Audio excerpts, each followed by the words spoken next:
Hello, ladies and gentlemen, and welcome back to the Back of the Bench podcast. This is Austin Yelton. We got Jeffrey McNeil. We're going to run down another episode for you here today. We just came off of... So this is February 12th that we're recording this episode, so this is the day after the Super Bowl. We just watched the San Francisco 49ers choke away their sixth title in franchise history. They had the lead for 99.5% of that game, but the time they didn't have the lead is when they lost it. Patrick Mahomes did it again, just drove right down the field, right down their throat, threw a touchdown pass to Mecole Hardman, who they traded a fifth rounder for and got a seventh and Mecole Hardman back. Yep. Somebody that really didn't have much impact on the game, and then all of a sudden made the play to win it. Yep. Well, actually, he had that one deep-ass catch by Patrick Mahomes. That is true. He had two big plays. Yeah. So two big plays in the Super Bowl. Patrick Mahomes walks away with Super Bowl MVP, and he wins his third ring, bringing him to 3-1 in the Super Bowl. He's got a very good case so far to be in the greatest of all time. I don't think you can give somebody that yet when somebody else has got 7. I definitely think he's number 2. No, I wouldn't agree with that because I think LeBron's the greatest player of all time, and he didn't catch Jordan with rings. If you don't have to he don't have to match Tom's rings. If he hits 5, I'll give it to him. Okay. Because of the way he's got it. Now he's definitely in my book. He's number 2, and there's no debate about it. Joe Montana falls to 3. Yeah. And I think he will surpass Brady by the end of his career. I just don't think... It keeps going the way it's going, of course. Yeah, it's just still at the beginning. I don't think you can call him the greatest of all time yet. Not yet, no. But he's definitely making the case, and he's on the way. And people that call him the greatest ever, that's not like a crazy statement. That's not like something... That's not like saying, that's not like saying... Cam Newton was when he was exactly. hot. Yeah, something like that. Like this, if you make the case for it, it could obviously be kind of like it's a serious argument. I just personally don't think he's there yet. He's definitely on the way though. Travis Kelce wins his 3rd Super Bowl. After a lot of players that got 2 over your head coach in the middle of a game. Let's dive into this game a little bit. So who do you give the blame to on the San Francisco side? Kyle Shanahan. I give it to Kyle Shanahan because of the overtime. I don't like. I mean, you're going against Patrick Mahomes and the Chiefs, so you're not expecting to blow them out. You're not expecting to dominate them. You're expecting it to be a good game all the way through. You got that. It was a good defensive game. Both teams turned the ball over. Both teams made big plays. I mean, that's supposed to happen. But then whenever you don't prepare for overtime with the new overtime rules and playoffs, and the fact that the Chiefs went over it every single day at practice leading to the Super Bowl, and you went out there and you said you want ball. Now, obviously, you can make your arguments. You can say your things like, oh, I mean, the better team won, things like that. It doesn't really matter because even if the Chiefs would have started with the ball, same thing. No, I mean, it's just not strategy. At the end of the day, it's like going for it on 4th down when you could take your 3. It's the same thing. There's certain strategy, the way you play the game with analytics and with all that. We can't sit up here and hold analytics to such high standard and act like it's one of the best things ever. But then pick and choose when we use it. That's how I feel about PFF. I'm against PFF, so I'm a guy. I can't really throw PFF stats out there, even when they're favoring my point, because I don't like with the Myles Garrett thing, stuff like that. I don't agree with them all the time. So same thing. If you agree with analytics, you agree with them. You can't pick and choose when you agree with them, and you never want to start with the ball in overtime from now on in the playoffs. You don't. Like okay, if the Chiefs won a toss, they deferred. They would have deferred. They would have let them have the ball first, went on defense. Same thing. All Madden players out there, y'all know why. It's been that way on Madden for years. Every time you go to overtime on Madden, you always want to go defense first. Always. Take all the pressure off of you. Yeah, I can agree with that. Shanahan started the game very strong. Didn't really call a great second half, and then leading into overtime didn't really. Now, I don't blame him for taking the ball in overtime. Because I can see the value of wanting to set the tone. Like if you're like we want the ball and then you just march it down the field and score, you put the pressure on Kansas City. Now they have to score a touchdown. But at the same time, who's been a hotter team leading to overtime? No, and I agree. But I can see the reasoning. I'm saying I can see the reasoning why he would take the ball because you march it down the field. Yeah. And Christian McCaffrey put that team on his back in that last drive. They just couldn't and find a way to punch it in. Yeah. Also, we had a debate about this a little bit ago. I disagreed with the play action call on I think it was 3rd and 4 there in the red zone where Brock Purdy had to throw the ball basically to the end zone. He was trying to throw it to Jawan Jennings, but Chris Jones was in his face. I feel like Steve Spagnuolo, a couple drives previous, it was like 3rd and 2, 3rd and 1. They called an all-out blitz. And Brock Purdy had to throw the ball away because they just, they sent the pressure, they sent everybody, and it killed the drive there.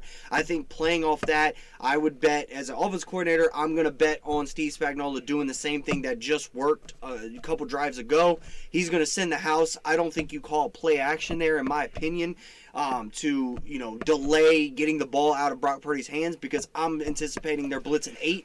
So even I don't know if they sent the house on that play, but even with Chris Jones getting back there, blowing up front, blowing up that play like he did, I feel like if you had Chris McCaffrey in pass block protection and had Brock Purdy, I would have had him rolling because in my opinion, I just watched you blitz 8. So I'm assuming you're going to blitz 8. So I'm calling a PA rollout, and I'm going to have Chris McCaffrey as a pass blocker in that situation. Get Brock Purdy out of the pocket, especially in a short yardage situation. That's going to bring the linebackers down and try to stop him from running. Maybe you could float it over top of their head. Yeah. That's just kind of where I'm thinking. For sure.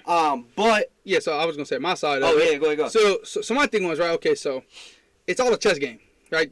All sports is, with coaching, you're just putting chess pieces in place, right? Mm-hmm. So as an offensive guy, if on 3rd down you came out in this look and you ran this certain play, so as defensive guy, you thought they come out the same look with 3rd and 2, they're going with it again. No, now it's time to watch the fake. It's time. So if they with the touch push, right? Teams do touch push on 4th down so much, teams are starting to fake it and like hand it to the running back on sweeps and things like that, right? So the guy that's coming in motion to push, they'll hand it to them. Or like they're mixing it up because it's repetitive. So I'm saying if a team just ran the same formation, the same play, but once again, 3rd and 4.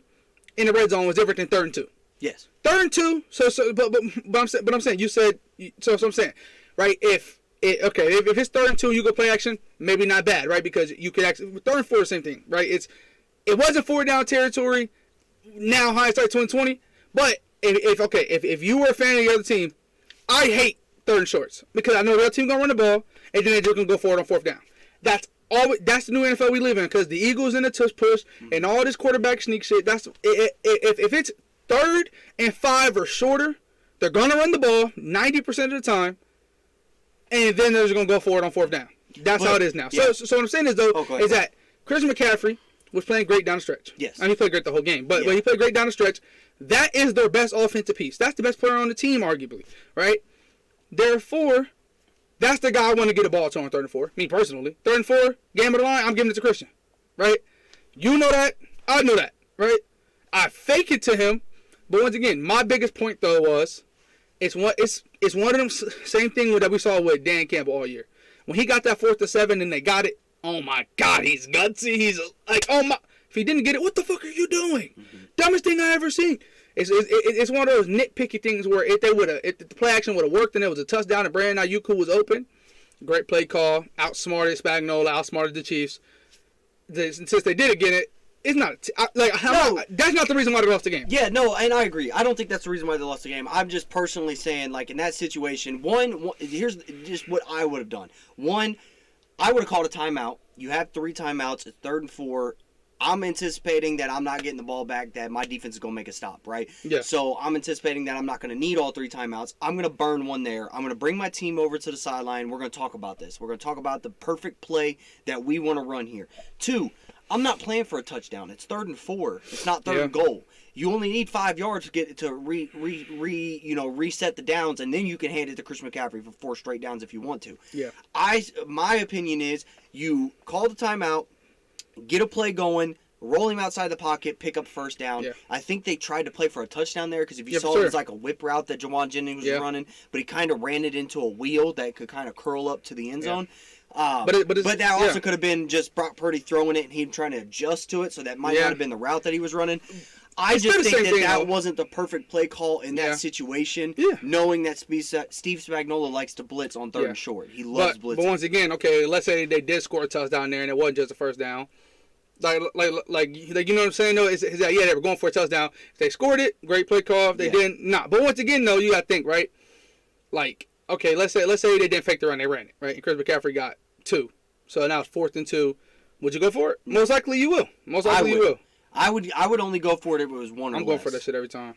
Well, 4th and 2, if it's 2 or less, I'm going for it. Right, but it's overtime in the Super Bowl. My team hasn't scored except that trick play. That's the only touchdown we had on the day. But your defense has been playing elite. Majority of the playing elite. Majority of the game been playing well leading up to that point. Sort of, kind of. Let him down the field twice. Yeah. But previous, I would have probably took the points there. I can't fault him for taking the points and kicking the field goal. No, you I think can't. I would have done that. It's the Super Bowl.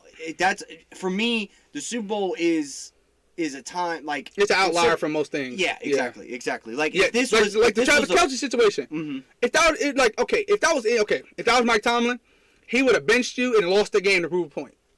Like if George Pickens did that to Mike Tomlin, George Pickens would have been benched, and George Pickens would have we would have lost Super Bowl because we didn't have George Pickens just to prove a point. Same thing with like with like Bill Belichick. Bill Belichick would have benched Gronk and just for GP, just to prove a point to him that this how it's gonna go. Andy Reid's not gonna do that. Travis Kelce's such a big player. Now if it was round 1 of the playoffs, you could see him sit, but it's Super Bowl, so he did it and he still was playing. So I feel like it is outlier. But whereas if it was week 7. That 3rd or 4th call, and they lost the game because of it, nobody was talking about it. It wouldn't be that big of a deal. Or if they ran it, got 2, and then went for it again and got 2, didn't get it in overtime, then the other team drove down and kicked the field goal and won, well, it wouldn't be as big of a thing, but it is because Super Bowl, you know? I honestly would probably have to put the blame on Shanahan as well. I don't think he called the greatest game, especially in the second half. But also, I think... Yeah, I mean, like you were saying earlier, he kind of went away from what was working. Give it to 23. Give it to 23. I would have gave it to his ass 100 times that game. For real. Nobody would have touched the ball. They start doing jet sweeps and stuff like. They start running the ball with Debo and doing jet sweeps and shit like that. Mm-hmm. Keep giving it to McCaffrey. Also, can we talk about that you get a first down? It's 1st and 10. You run off tackle to the right with Chris McCaffrey, pick up like 2 yards, and then you run off tackle to the right with Chris McCaffrey again. Yeah. Like, they ran almost basically the same play back to back. Yeah. And I think he picked up, like, a yard or something. I'm used to it as a Steelers fan because... Or no, he picked up, like, 6 and then he picked up, like, a yard. Yeah. I'm used to it as a Steelers fan because, like, sometimes teams that want to run the ball get in that mindset of, shit, we're going to do it till you stop it.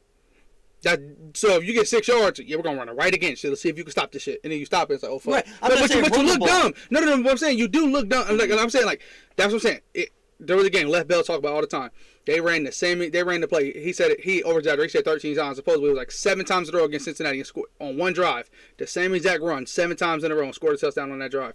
But I'm saying that's the type running every single team that's run first, they'll do that shit. They'll run the same right, tackle right over and over and over till you stop that shit. Yeah, no counter, none of that. I would have ran a counter or ran to the left, like not the same play twice. But honestly, I don't think he called a terrible game. No. I just think they just couldn't stay healthy. San Francisco, I mean, they lost Drake Greenlaw to a freak accident.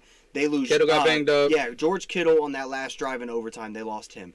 Debo Samuel had a bum hamstring. They lost their safety on that game. Yeah, Jair Brown. Tying drive. Yeah, Jair Brown when he hit fucking Travis Kelce and hurt his shoulder.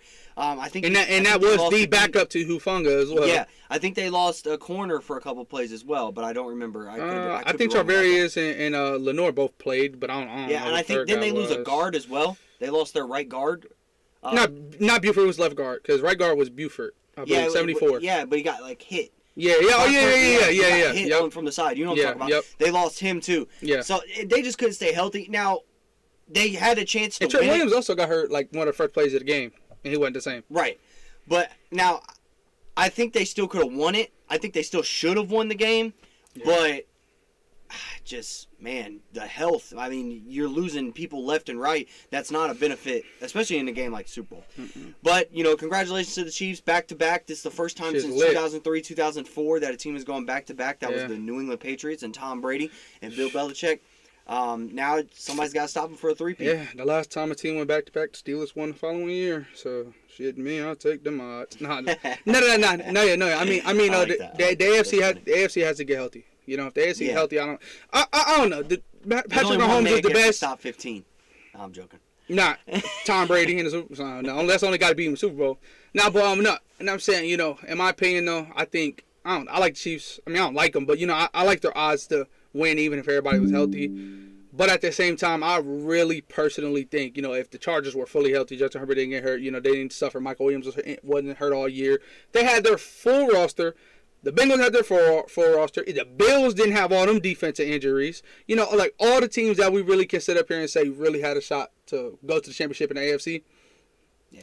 When you're relying on the Baltimore Ravens to beat a team in the playoffs, then you might be in deep water. For sure.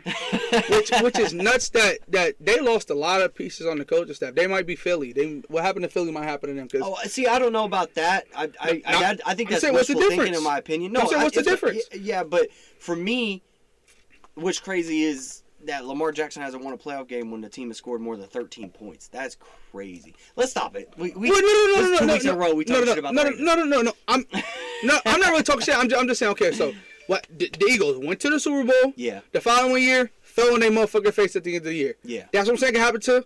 But why? Every single Eagles fan said one thing: play calling, offensive and defensive. It was our coordinators. Where their coordinators go? One got a head coach. Both got head coaching jobs. Mm-hmm. The Ravens lost a ton of coaches because they were good. Mm-hmm. Their defensive coordinator's gone. They lost a ton of coaches this cycle with all the new jobs, which we're gonna get into next. With all the new jobs that happened. They lost a ton of coaches, position coaches, coordinator. They lost really key things. So I'm saying that could be them next year. Because the majority were defense side of the ball. Now here's my question, and we're gonna move on from the Super Bowl talk. What do you do? It is currently February 12th. I'm assuming. I'm keeping Brock Purdy. That's what you're asking. I'm assuming Kyle Shanahan is awake. So you're Kyle Shanahan right now. You're sitting at your office desk. You just lost your third Super Bowl in your third try. With all having to lead every single one. Yeah, having to lead every single time. You have a star-studded roster. You're not in the greatest financial situation in Kansas. No, they're losing a lot of pieces. Yeah. Chase Young's gone. What do you do moving forward? Who do you cut? Who do you keep? And how do you mentally go into the next season knowing that you just had everything at the palm of your hand and it squandered away yet again, just out of reach? You know and what you're not going to be able to keep everything. I'm pulling to LA, and not a quarterback trade necessarily, but I'm giving up I'm giving up draft capital. But here's the thing: would that be crazy? Would it be? Let's say that San Francisco cuts ties with a few players, a few really good players, brings in some cap space, and goes out and signs a Kirk Cousins. I mean, it depends. Would that be a crazy move for them? In my opinion, they're not going to be nearly as good depending on who they let go. Or like a sign and trade deal, like Minnesota signs Kirk Cousins, but they make a big trade. They give up first-round picks. I give picks. Once again, I agree with that. They would be better depending on who they lose. If they're losing Travarius Ward, if they're losing Brandon Ayuk, whose contract's coming up, if they're losing maybe Trent Williams, who makes a lot of money, if they're losing Nick Bosa, who makes a lot of money, maybe Armstead, Chase Young's gone, they're not going to be able to pay him. Let's say Chase Young, let's say Teron Armstead, let's say Ward. They have to cut all three of those. Let's just say for sake of argument. They're not making it past the NFC Championship game. They're not. Even with the other pieces, even still with Drake Greenlaw, you still got Fred Warner, you still got Fuanga, you still got Travarius Ward is one of the best corners in the entire National Football League. I agree. He is the reason why you're there. You got to think about this, right? You fucking got shit to do with wide receiver ones. He has nothing to do with that. Fred Warner has nothing to do with that. You can also draft Warner. Right. With what? If you trade all your picks to Minnesota? Yeah, you're right. I agree. They're not good. You're right. They're not. They're not as good. Philly, fully healthy, ready to come back. Dallas, Green Bay improving in this year's draft. Like, with the Lions. Okay, running back with the Lions with Kirk Cousins as your quarterback. Fully healthy. No Travarius Ward to stop none of the receivers. No Chase Young. No Armstead. Hey, shit, they don't come back. So you're saying, so even without, so... Nick Bosa, Fred Warner, Greenlaw, still on that defense for sure. That's what good. What if you say instead of that they had to cut Teron Armstead, they got to get rid of, they can't re-sign Chase Young. And then Drake Greenlaw. And they got to cut. Let's say they got to cut Trent Williams. Oh fuck. Do you think that they make a big deal? They trade 3 firsts and Brock Purdy, or no, 3 first. Let's just say 3 firsts, Brock Purdy to Minnesota, and they get Kirk Cousins in return. So I guarantee you, this offensive line we talk so good about, this is one of the worst offensive lines in football without Trent Williams. Hands down. Hands down. Okay. Nobody else in our line is that good. Mm-hmm. Because McGlinchey left. Yeah. Right? That was the other solid guy. Everybody else is young and all right or just mid. Trent Williams is the best offensive lineman in the National Football League, so he elevates the level of that team. But in this scenario, right? you got to sacrifice. You lose him, you always got to sacrifice. But I'm saying, okay, you're losing the best offensive lineman in the entire football league. Your offensive line is going from top 5 to bottom 5 the day he leaves, and you're getting the 16th best quarterback over the 17th. Like, you feel what I'm saying? Like, Brock Purdy's not bad. Like, Kirk Cousins can't do nothing Brock Purdy can't do. He can't do anything better than Brock Purdy. They're the same. It's just Brock Purdy has this narrative. No, I'm saying Brock Purdy. I swear. Okay, switch Brock Purdy and Kenny Pickett. Switch them, right? Instead of Kenny Pickett being the first quarterback off the board, Brock Purdy being the last. Flip them. The Steelers are better. They better with Brock Purdy than they are with Kenny Pickett. They are. But what I'm saying is the Niners don't need an elite quarterback. But because we all keep saying that and we all keep talking about that, the narrative is Brock Purdy's bad. At the end of the day, I can't go out there and make and win. I can't go to the Super Bowl with the Niners as quarterback. I can't do it. I ain't gonna lie, I can't. Right. All the weapons, hand it to McCaffrey, hand it to Debo, throwing slants. Bro, and you know it's crazy. There's something they want to talk about, right? Everybody says all his numbers are inflated by what? Yak, right? No, Yak. Oh, Yak. He had a 48% Yak. I like 48% of his yards were Yak. Joe Burrow had a 65. We ain't gonna talk about it though. We ain't gonna talk about it, right? But that's not saying Joe Burrow's a bad quarterback. Or 50, I think it was 65 or 55, probably 55. But no, I'm saying yes. Know what I'm saying. Or it was either this year or last year. One or 2 years, but it was showing every single quarterback their yards, and then how many of those were after the catch for their weapons. Brock Purdy, I think, was like 11th or 10th in that. So it was like, damn. And it was obviously hella good quarterbacks were in front of him. So it was like, we're not talking about their weapon merchants and they're all that. You can't say that about Brock Purdy. Brock Purdy showed this year. That's the number one thing that they say about Joe is he's a weapon merchant. Of course. I mean, they're going to say it until he has no weapons. What did they say about Patrick Mahomes? Tyreek Hill and He lost Tyreek Hill, got fucking Rashee Rice, Valdez Scantling. You know, not terrible players. They were good enough to win a Super Bowl. But, I mean, there's probably 25 other, like weapons groups that you would take over them in the league. Yeah. So it's like they were definitely bottom of the league, you know? Yeah. So I'm saying Brock Purdy's not a bad guy. Let's say instead of Kirk Cousins in this situation, let's say you make a deal, you put something together. Kyler. No. Same division, no. But I'm saying, yeah. No, I'm saying, I'm trying to it's think upside, though. I'm trying to think about quarterbacks that would actually be tradable that are at the top of the game. Like, yeah, Kyler definitely would be tradable, but I don't think you would make a deal in the division like that unless, they gave up a fuck ton. And I'm trying to make this realistic. Like, I don't want to say Lamar Jackson. He's not getting traded, right? He's not getting traded out of Baltimore. What if the Chargers want to go with McCarthy or go with a new quarterback with a new head coach? Justin Herbert. That would be crazy. You would get the biggest haul there is. You would get the biggest haul. Russell Wilson. He's not better than Brock Purdy. What the fuck are you talking about? Okay. He's not. Okay. What about I'm sorry, I got the teams up. I was about to go through the teams. Yeah, I'm trying to think too, like just off the top of the head, like teams that would not that they're looking to trade their quarterback, but it wouldn't be crazy if they trade their quarterback. No way on the Patriots. No, not Brock. Bears. No, Justin Fields. Yeah. Now, if you made a big deal on Justin Fields, brought in Justin Fields. Yeah, I think your run game would be. You have a great run game. It'll get even better. Yeah. I mean, his legs with Debo's and McCaffrey, you can have a lot of fun. But, I mean, he's not more accurate than Brock Purdy. Okay. Brock Purdy has better accuracy. I feel like Brock Purdy's a top 10 quarterback, bro. People not going to talk about that. They want to keep throwing these weapons and shit out there. What can he do? I don't hate a top 10. What can he? I'm not saying he's top 5, but I mean, like, what about a Derek Carr? I just saw the Saints. He's nowhere near him, bro. Brock Purdy is 10 times.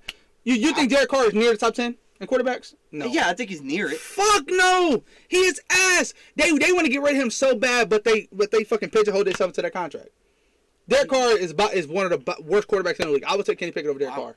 Wow. And I think we have to get rid of Kenny Pickett today. What was Derek Carr's numbers, bro? He's the reason why the Saints suck. He's the reason why they suck, though. Was he? Look at their defense, right? Look at their division. They didn't win that division. They did win the division, but I'm saying, look how, bro. They played the fucking Panthers twice. The Bucks, who made the playoffs, they had a better roster on paper than the Buccaneers did. Would you rather take Derek Carr, Baker? Carr, Baker, go. Hold on, Derek Carr had more passing yards than Lamar Jackson. More passing touchdowns and only one more pick than the MVP of the league. Well, what's the rushing and what's the wins? I'm talking about quarterback stats, bro. Rushing is a QB stat, bro. Okay, rushing is a running back stat. No, it's not. No, it's not. Rushing yards. No, it's not. We're not talking. Okay, I'm joking. This the guy sent Chris McCaffrey to the MVP. Also, so no, I think he should have. once again, we're not fucking talking about best quarterback in the league. We're talking about the most valuable player in the league. Mm-hmm. The best team in the entire league this past season, 17 games, was the Ravens. Right. Lamar Jackson was the #1 reason why they won 14 out of 17 games. I'm saying I was comparing the quarterback stats, I know, but I'm not overall, saying Derek Carr is the MVP candidate. I'm saying that Derek Carr had statistically a better quarterback year, throwing year. Throwing year. He had a better throwing year. You're only saying that because your quarterback's a pocket passer. On my life, you would be. I'm only saying that because you said that Derek Carr is one of the worst quarterbacks in the league. Okay. That's the only reason I'm saying that. All right, let's go here. So you think Derek Carr, Justin Herbert? No. Josh Allen? No. Lamar? No. Joe? No. Jared Goff? Yes. No, the fuck you're not. I'll take Derek Carr over Jared Goff. You switch Jared Goff and Derek Carr. The Lions are not in the playoffs. I disagree with that. No, bro. I disagree with that. I would take Derek Carr over Jared Goff. No, you would not, bro. Derek Carr is literally like. Do you not know that Saints fans' biggest gripe is the quarterback position? That's the biggest gripe. But he didn't have a bad year. That's what's confusing me. He wasn't elite. He's not Drew Brees. He wasn't elite. There's nobody else in the league that you're going to get as Drew Brees. I mean, with the weapons he had, right, with the offensive line they had, with the defense that they had, how the fuck they didn't win that division? Why was they losing? My point. Well, I mean, let's look at their games. Was the defense that great? I'm just saying, right, going into the year with all that expectation they had, and also look who the fuck they went against. Bro, you put the Steelers in that division, they win 14 games. Like that team. No, I agree. You're not taking You put a lot of teams in that. With Derek Carr in New Orleans for at least another year or two, the Saints are. So I'm saying, like literally, everybody's talking about how bad Derek Carr is. That's how. You're not taking Brock. That's crazy, man. You're in my opinion, I'm just saying. You're not taking Jared Goff over. Right, but I'm just saying, like, if you look at the box scores, he had statistically as a thrower better stats than the MVP, but they're saying he had this terrible season. I'm not saying they're wrong. I'm just saying that's crazy. It just no. I'm just saying like you got this whole throwing stuff, but it's like, okay, if the Bengals had Michael Vick at quarterback and the motherfucker threw and his passing yards weren't as much as Tom Brady's, but his rushing yards were elite as fuck. His total touchdowns were nowhere near his. It has like let's keep it running the ball. Overrated. Okay, here's my thing. Okay, Chris McCaffrey, fuck his receiving numbers. We just talking about rushing. You cannot talk about no receiving touchdowns. That's why receiver stat. Right. He's not the best running back. I mean, you feel what I'm saying? The league in rushing yards. What makes him? But Raheem Mostert was step for step with him though. Even the touchdowns, step for step with him the whole entire year. So Raheem Mostert needs to be a conversation too. Yeah. No, I'm saying one of the better running backs in the league. Yes. Pure. Okay. You don't have 1,400 rushing yards as an accident. Austin, for sure. No, he's a dog. I'm saying Austin Eckler are relevant as fuck without receiving. Christian McCaffrey, top five, running back. But if he didn't catch a single pass his entire career, ran 0 routes, nothing. He's really good, but he's not as good as he is. His biggest, the best thing with McCaffrey. No. See, he's a dog though. I said top 5 in the league still. Okay. But the best thing. Okay. I thought you said he's not top Derrick 5 Henry. receiving. No. Okay. Derrick Henry. I misunderstood. Josh Jacobs. These pure runners that have nothing to do in the passing game. Josh Jacobs had a bad year though. No, for sure. No. But I'm saying these pure runners, but also his offensive line is god awful. That is true. His whole offense is bad. His defense was bad. They had nothing. No, I agree. So, but they were losing a lot of games. Mm-hmm. So, but okay. Jared Goff, no. Trevor Lawrence over Derek Carr? No. Yes, you are. Yes, you are. I'm sorry. You are. Listen, that's what I meant. I meant to say I'm not taking Derek Carr over. So you said Lamar. Lawrence. You said Lamar. You're taking Lamar Jackson over him. Yes, I take Josh Allen. Yes. Hold on. Okay, we're saying Josh Allen. Well, yeah, because I misunderstood. Right. I was saying I would take Trevor Lawrence over Derek Carr. Okay. So I'm trying to think who all you said. You said Joe. Yes. Mahomes. Yes. You didn't say him yet. So Joe, Mahomes, Allen, Lamar, Herbert, Lawrence. Yes. Okay. All of those, yes. Brock. No, I would take Derek Carr over Brock. That's personally. That's one. Geno Smith. I'm taking Geno Smith over him. Damn. I'm taking Geno over him. If it's a push, you gotta give it to me then. Damn. Yeah. Stafford. I'm taking Stafford over Carr. We're at 8, y'all. Yeah. We're at 8. Okay. Not Kenny Pickett. I ain't going. Tua. Yes. Yes. Damn. Yes. You're taking Tua. You're taking Tua, bro. You can't lie. Okay. Fuck. I gotta take Jalen Hurts. No. Yeah, I take Jalen. Oh, I was about to say, get the fuck out of here. Yeah, I take Jalen. CJ Stroud. Yeah, I take CJ. Dak. Yes. No, I wouldn't. Yes, you. Oh my God, you're taking Dak over him. You're taking Dak over him.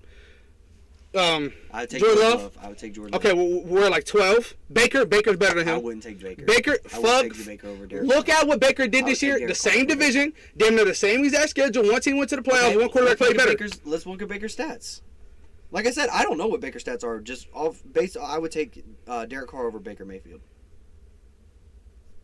I'm saying. You were just calling for Baker Mayfield as one of the worst quarterbacks in the league. Not this past year. Okay. I'll give that to you. I'm saying, That's what I'm saying. I'll give it to you. I'm saying, right? Derek Carr has been good in his career, but we're talking about 2023, 2024. Okay, Baker had 4,000 passing yards, 28 touchdowns, so that's the same amount of touchdowns, and he had 2 more picks. With, I think, Derek Carr had. Let me look. Derek Carr has a 56.5 QBR. Baker Mayfield had a 54.3, so right around the same QBR. QBR, man. I don't give a fuck about fake stats. I don't care about So Baker had more yards. They had the same amount of touchdowns. And Baker had 2 more picks. And your favorite stat, the reason why Drake Browning was a good quarterback this year was he went 4-3. Who had a better record? And who won the head-to-heads? My point. Yeah, no, Thank you very much. Yeah, Baker did win the head-to-heads, but you can also make the argument that Tampa Bay had a better roster than New Orleans. Barely, though. What the fuck? They had one of the worst offensive lines in football. They have 2 good receivers. Outside, they have no rushing offense. None. Their best running back is a receiver. Like, literally, they had the 32nd best rushing offense in 2022, and they did absolutely nothing. I mean, the 2022 season, they did absolutely nothing to improve it. Came back, they drafted a defensive lineman round 1. But defense is literally the exact same. I'm not like cornerbacks. Marshawn Lattimore, Jamal Dean, they here. You know, there's no real clear winner. Mm-hmm. Antoine Winfield. Now I'll take him over like older Tyrann Mathieu and the safety group they got. But then the linebacker core. You got. I think what's his name? Demarius Davis. What's his name? Demario Davis. Isn't he? I thought he was a DN. No, is he outside backer? Middle linebacker. Oh, they got Pete Warner. I thought Pete Warner. The middle linebacker. Pete Warner plays linebacker too. But I'm saying the middle linebacker is he got. Who's over? Shit. They got Cam Jordan on one end. Yes.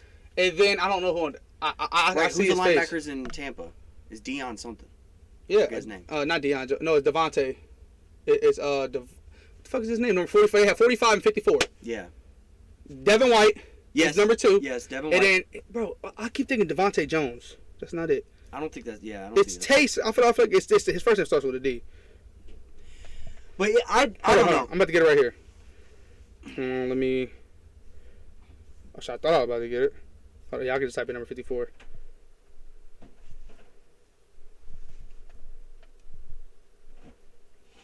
Levante David. So Levante David and Devin White are really good, but I think I think give it to Davis, Mario Davis and Pete Warner. Yeah, I would. It's close. It's close enough. It Definitely. I'm saying close enough to where you can give me either side. But I'm saying still, if they're that close, if everything about some team is that close, how come the wins weren't? So wait, so are you telling me you would take Kenny Pickett over Derek Carr right now? It's not clear cut. That's what I'm saying here. Not clear cut. I don't know. I think it's clear cut. I think Kenny Pickett was 7-2. That's your favorite record is wins. He was 7-2 this year. Who? Kenny Pickett was 7-2. You love wins. It's not that I love wins. You think wins for a quarterback is more important than rushing yards and rushing touchdowns? No, I didn't. Yes, I you didn't did. I didn't say that.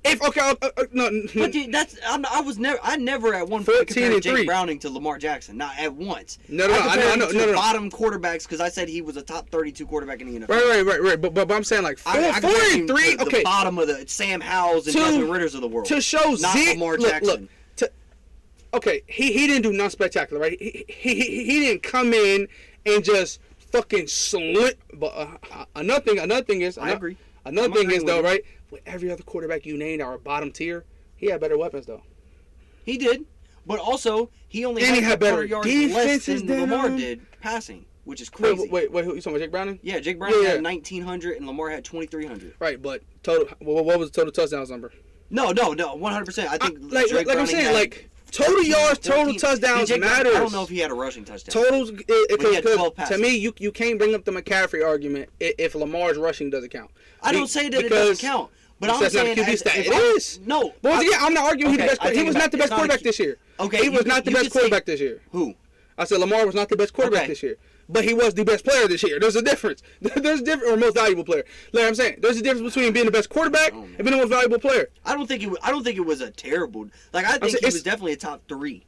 But I just wouldn't have gave it to him personally. He was on the best team. I wouldn't have gave it to him personally. Like I'm saying, I don't give a fuck what the bias is. What I'm saying is here, when they played the Niners, what the fuck happened? He blew them the fuck out. Mm-hmm. It was not even close. There was no game. It was boring as fuck to watch.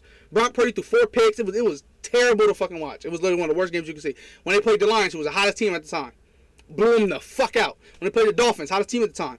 blew him the fuck out. Literally, they just ran through we're going on 17 games. Fuck him losing in the playoffs. Fuck that shit. For 17 games this year, going 14-3, dominating every single team you face, having a good performance damn near every single game, running all over teams, throwing all over teams.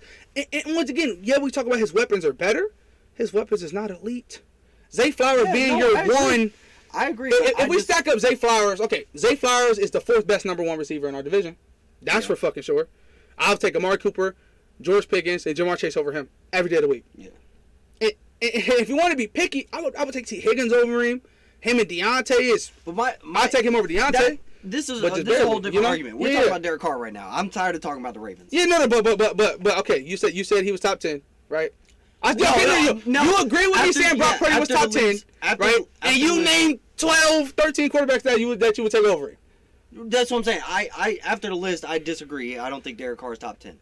Yeah, but no, made that list. Thinking about it without putting names on it, it sounds good. Right. Then once you started listing names, then I was like, I was thinking but once again, I agree. But once again, think of all the injuries that happened this year, right? If Joe Burrow played the entire year, he wouldn't have close top 10 numbers. And Justin Herbert played the entire year. You feel what I'm saying? A lot of elite, the Trevor Lawrence missed games. A lot of the elite quarterbacks didn't play most of this year. Yeah. But also, I don't know. I ain't gonna lie.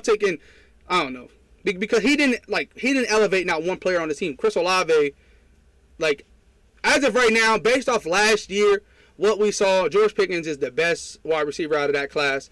Then it's Garrett Wilson. Then it's Drake London. Then you could put J-Mo and Chris Olave are neck and neck. Obviously, Treylon Burks is in the conversation. George Pickens is the best receiver in that entire class.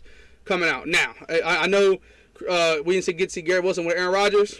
What George Pickens did. Yeah, let's give Aaron Rodgers a year, maybe. Hell yeah! Well, you Garrett Wilson with Aaron Rodgers. I'm so excited to see that. 4 plays. Hell yeah! But be honest though, okay, you think the Jets win that division? I don't know. I don't know. Well, because their defense was really good. Yes, it was offense. The offense putting up 6 points. You got Breece Hall. Yeah. You got Garrett Wilson. It's their O-line. Their O-line sucked. Their O-line was bad. Honestly, they might have. Because here's why I think about it. Because I think that Buffalo only won the division because they started on that tear at the end of the year, and I believe 6 straight. Yeah, didn't they started off against New York, or they beat New York in that series? Yeah, I think they lost the very first game of the year to New York. Then they beat them in that series. They beat the Patriots twice in that. Twice in that series. They beat the Dolphins in that series. Because the Dolphins they fell off a cliff. They were great, then just fell off a cliff.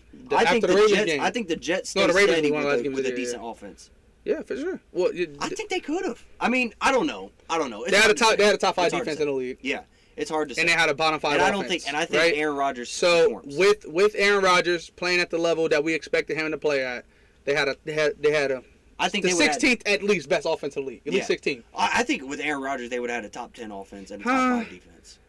It's Aaron. I get that, but once again, if I start naming off offenses, it's going to be about 10 you would take in front of them. So I'm saying from 16 to 10, they're in that range.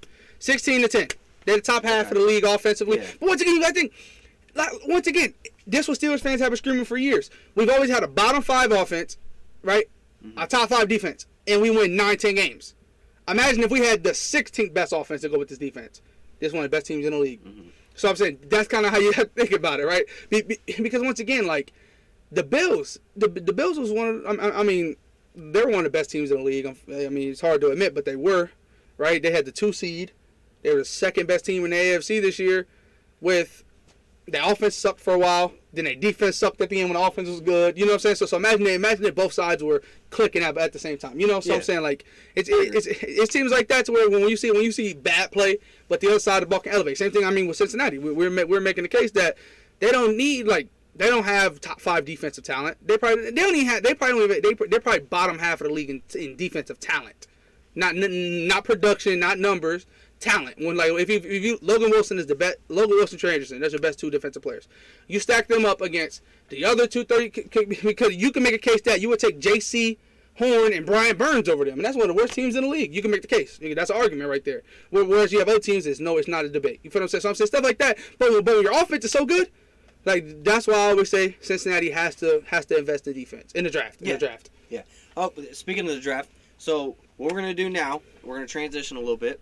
We're gonna go first. I wanted to show PFF's mock draft and get his live reaction of each pick. It's gonna be quick, just brief. I really want him to see Cincinnati's pick. That's what I really want him to see. But it was actually pretty interesting. Give me a second. I want to. Okay, I do have it pulled up. I did not know I pulled it up. But okay, here we go. So number 1 overall, Caleb Williams. Okay. You know, nothing great. Like that's not Now, your number 1 quarterback. No, right. But you respect the pick. Yeah, and I'm not a scout. I'm not an NFL scout. So you know they see what I don't. Here's my thing. If I'm actually, let's move on. We'll talk about this later. Yeah, keep going. But okay, the one thing I do want to bring up, did you see the reports that the Bears are thinking of taking Caleb without trading Justin? That would be wild. Because teams do it all the time, though. Like if the Saints, they're stuck with Derek Carr for 2 years because of his contract. That doesn't mean they're not going to take Penix or Bo or McCarthy. No, I agree. They still could. But damn, I'm saying that would just be a waste. Y'all see number 2, but look who traded up. Look who traded up. Sean Payton traded up for his guy. Damn. And they show it, and here it shows it, right? So the Commanders, who had the number 2 overall pick, receives the 2024 first, which is the 12th pick. They dropped 10 spots. They get the 2025 first, a 2025 second, and a 2026 first. I'm not giving all that shit up for 10 spots. I don't know. They gave up. For Drake May. Yeah, Drake May's a good spot. That's a big drop. That's a good player. That's a good player, though. That's a great player. That's your QB1. Yeah. So you would. Russell Wilson, you got to pay him a lot of money. No, he's cut. He's going to get cut. But I'm going to say, they still got to pay him a lot of money. Yeah, they're going to take it. Okay, Patriots, Jane Daniels. That's a good pick. I kind of like this pick. I love. Yeah, I was about to say if there's one offense with, if there's one pick. Oh no, he won't call. If there's one pick, right, that they don't trade from this spot, that I would damn near put in Sharpie, it's Jane Daniels to the Patriots. Now they could get wild. It could get wild, and I like Drake May. Drake May. Spoiler alert: he might be my QB1 as of right now. After I finally got done watching all of Caleb's games. So Jane Daniels wouldn't surprise me if he goes to the Commanders over Drake May. That wouldn't surprise me either, but I like Jane Daniels in New England only because he could be a whole offense. Yeah, that's what I'm saying. Yeah, he can be Justin build Fields. an entire, and they have so much money they can just build everything around him. And I mean, a dual threat quarterback it's scary, you know, because they take a lot of hits other than other quarterbacks. But he's got a good upside. My biggest thing is this. Quarterbacks like Lamar, like Justin Fields, they can be an offense by themselves when you don't got no other pieces yet. Yeah. Once again, the Patriots were one of the best defenses of football this past season. Yeah. They were so good. Yeah. Their offense was abysmal. Yeah. You give me that same level without Matthew Judon, their best player, right? Yeah. No, I'm saying they ain't had Matthew Judon the whole year. Well, you give me that level of defense. Yeah. With a quarterback like Jane Daniels, with Juju and those guys, and also with the money they got to bring in. But you can also make the argument like, without Bill Belichick, are they going to be that same level of defense? You can make the argument. I agree with you. I personally hate this pick. I love only it the most. Because it's the best pick, my favorite pick. No, this is why. If I'm the Cardinals, I don't take a receiver here at 4. I think they have other needs than wideout. In my opinion, they have other glaring needs. But you have 2 first-round picks. Name a defensive player that's a solid defensive player. Buda Baker. Jalen Thompson. Okay, I'll give you that's Buda 2. Jalen Thompson's a dog. The other safety. Okay. They have 2 great safety. I'll say it. So other than that, no, though. Right, but there's pass rushers you could take. There's offensive you take. No, there's not. Not on his level. He is the best overall prospect in the class. No, I agree. You're not taking the best overall prospect in the class. I just think they have more pressing needs than a receiver. No, not really. Hollywood Brown's a free agent. I thought he was back. No, he's a free agent. Maybe I'm. So you're going into this year, right? You're going to take Dallas Turner, who's borderline top 10 overall prospect in the class, just for the position. No, I mean, I can see. You're taking Marv. I take it. You're taking Marv, and also I didn't know Hollywood Brown was a free agent. Yeah, I'm saying you're taking the best prospect in the class. Okay. Without thinking about it, this one's growing on me, but you're basically getting. I don't know. I mean, you're getting a dog. Yeah. Mike Williams is obviously cut here. Yeah, if he's a cap cut. But him and Quentin Johnston are like the same type. He's better, obviously. Yeah. But prospect coming out, they're about the same type. Yeah, and also I think Quentin Johnston, you give up on Quentin. No, you don't. He didn't have a great year. He had a terrible. Yeah, but he didn't play with Justin Herbert that much. You gotta think. Yeah, but he had a lot of drops too. That's scary. His drop is different. He didn't have a ton of drops. His drops just went viral. There's a difference. He had bad drops that went viral. There's players that had more drops to him this year. But I'm saying. Also, do you rely on a player like that in crunch time if he has those bad drops already? But you don't have. Here's the thing though, right? That's when his drops happened was at crunch time. But I'm saying if you got Rome, Josh Palmer, Keenan Allen, your 1, 2, and 3, he's the best 4 in the league. You still got. Oh, you said Keenan. Sorry. Yeah, Keenan, Odunze, and Josh Palmer's your 1, 2, and 3. Right, and no, I'm not. He's the best 4 in the league. Yeah, I'm not saying. Yeah, but he's a first round pick. You can't give up on him. You can't. You can't. You literally can't, though. I'm saying give up on him as in he's not the number 2. This is my favorite thing. LSU's Malik Neighbors and Washington Rome Odunze flip a coin. Literally. Mm-hmm. Literally. But because of the type receiver that they're going to cut, that's why I would take Rome. But there's gonna be one player that you're not seeing here for a while. You're like, what the fuck? That's how I was. Joe Alt here. I love it. There's only one bad thing. This name right here, Evan Neal. They love Evan Neal so fucking much. And I think he was a 6th overall pick, or even higher than that. I thought Evan Neal was a right tackle. He is. Joe Alt a right tackle? No, he's not. But they have arguably the best left tackle in football on that team too. Something Thomas. Not Daniel Thomas. It's something Thomas. I know he per PFF. He has the best left tackle grade. Then why would you take a tackle there? Because you move Evan Neal to guard, and now you have one of the best offensive lines in all of football. Okay. But that's a hard move going from tackle to guard. That's not easy. Evan Neal sucks. He's literally the worst right tackle in football. That's who moves the guard. Oh, okay. That's what I'm saying. But I'm saying that's still not easy. It's no. I mean, not really. It's Peter Skronsky. Peter Skronsky was small. You didn't know if he was going to be that good of a tackle because of his arm length. So you got to think, right? It's easier. Guard is easier than tackle. From offensive lineman, guard is easier than tackle. Broderick Jones. Broderick Jones, for example. What is Broderick Jones' upside? He's a mauler. He's super athletic for a guard position. You put the guy. For a center. For a tackle position. That's the perfect guard. Yeah. A guard is more athletic and a mauler compared to a tackle. That's how it's supposed to be. But also, is Evan Neal athletic enough to get out there, pull? His number one attribute, for the only reason why I'm not getting rid of him, is because that's why he went 6 overall, because he was an athletic freak. Okay. So I'm saying, yeah. I want to say it's not Logan Thomas, but it'll come to me. But yeah, he's one of the best in the game. I got you. But yeah, so and then J.C. Latham, Tennessee, they need. That's their number one need, and also, you got to think they have money too. Yeah. Right. They're going to bring in offensive talent. They had the worst offensive line in all the NFL. Solve that. Here's another Sharpie pick everybody's making. Take a quarterback there. But they got one here, and Justin Fields. Oh, okay. But no, you wouldn't. Who would you take here? If I'm the board, I mean, you could take a shot at Bo Nix, you could take a shot at Penix, you could take a shot at J.J. McCarthy. All 3 of them are still available. I agree with that.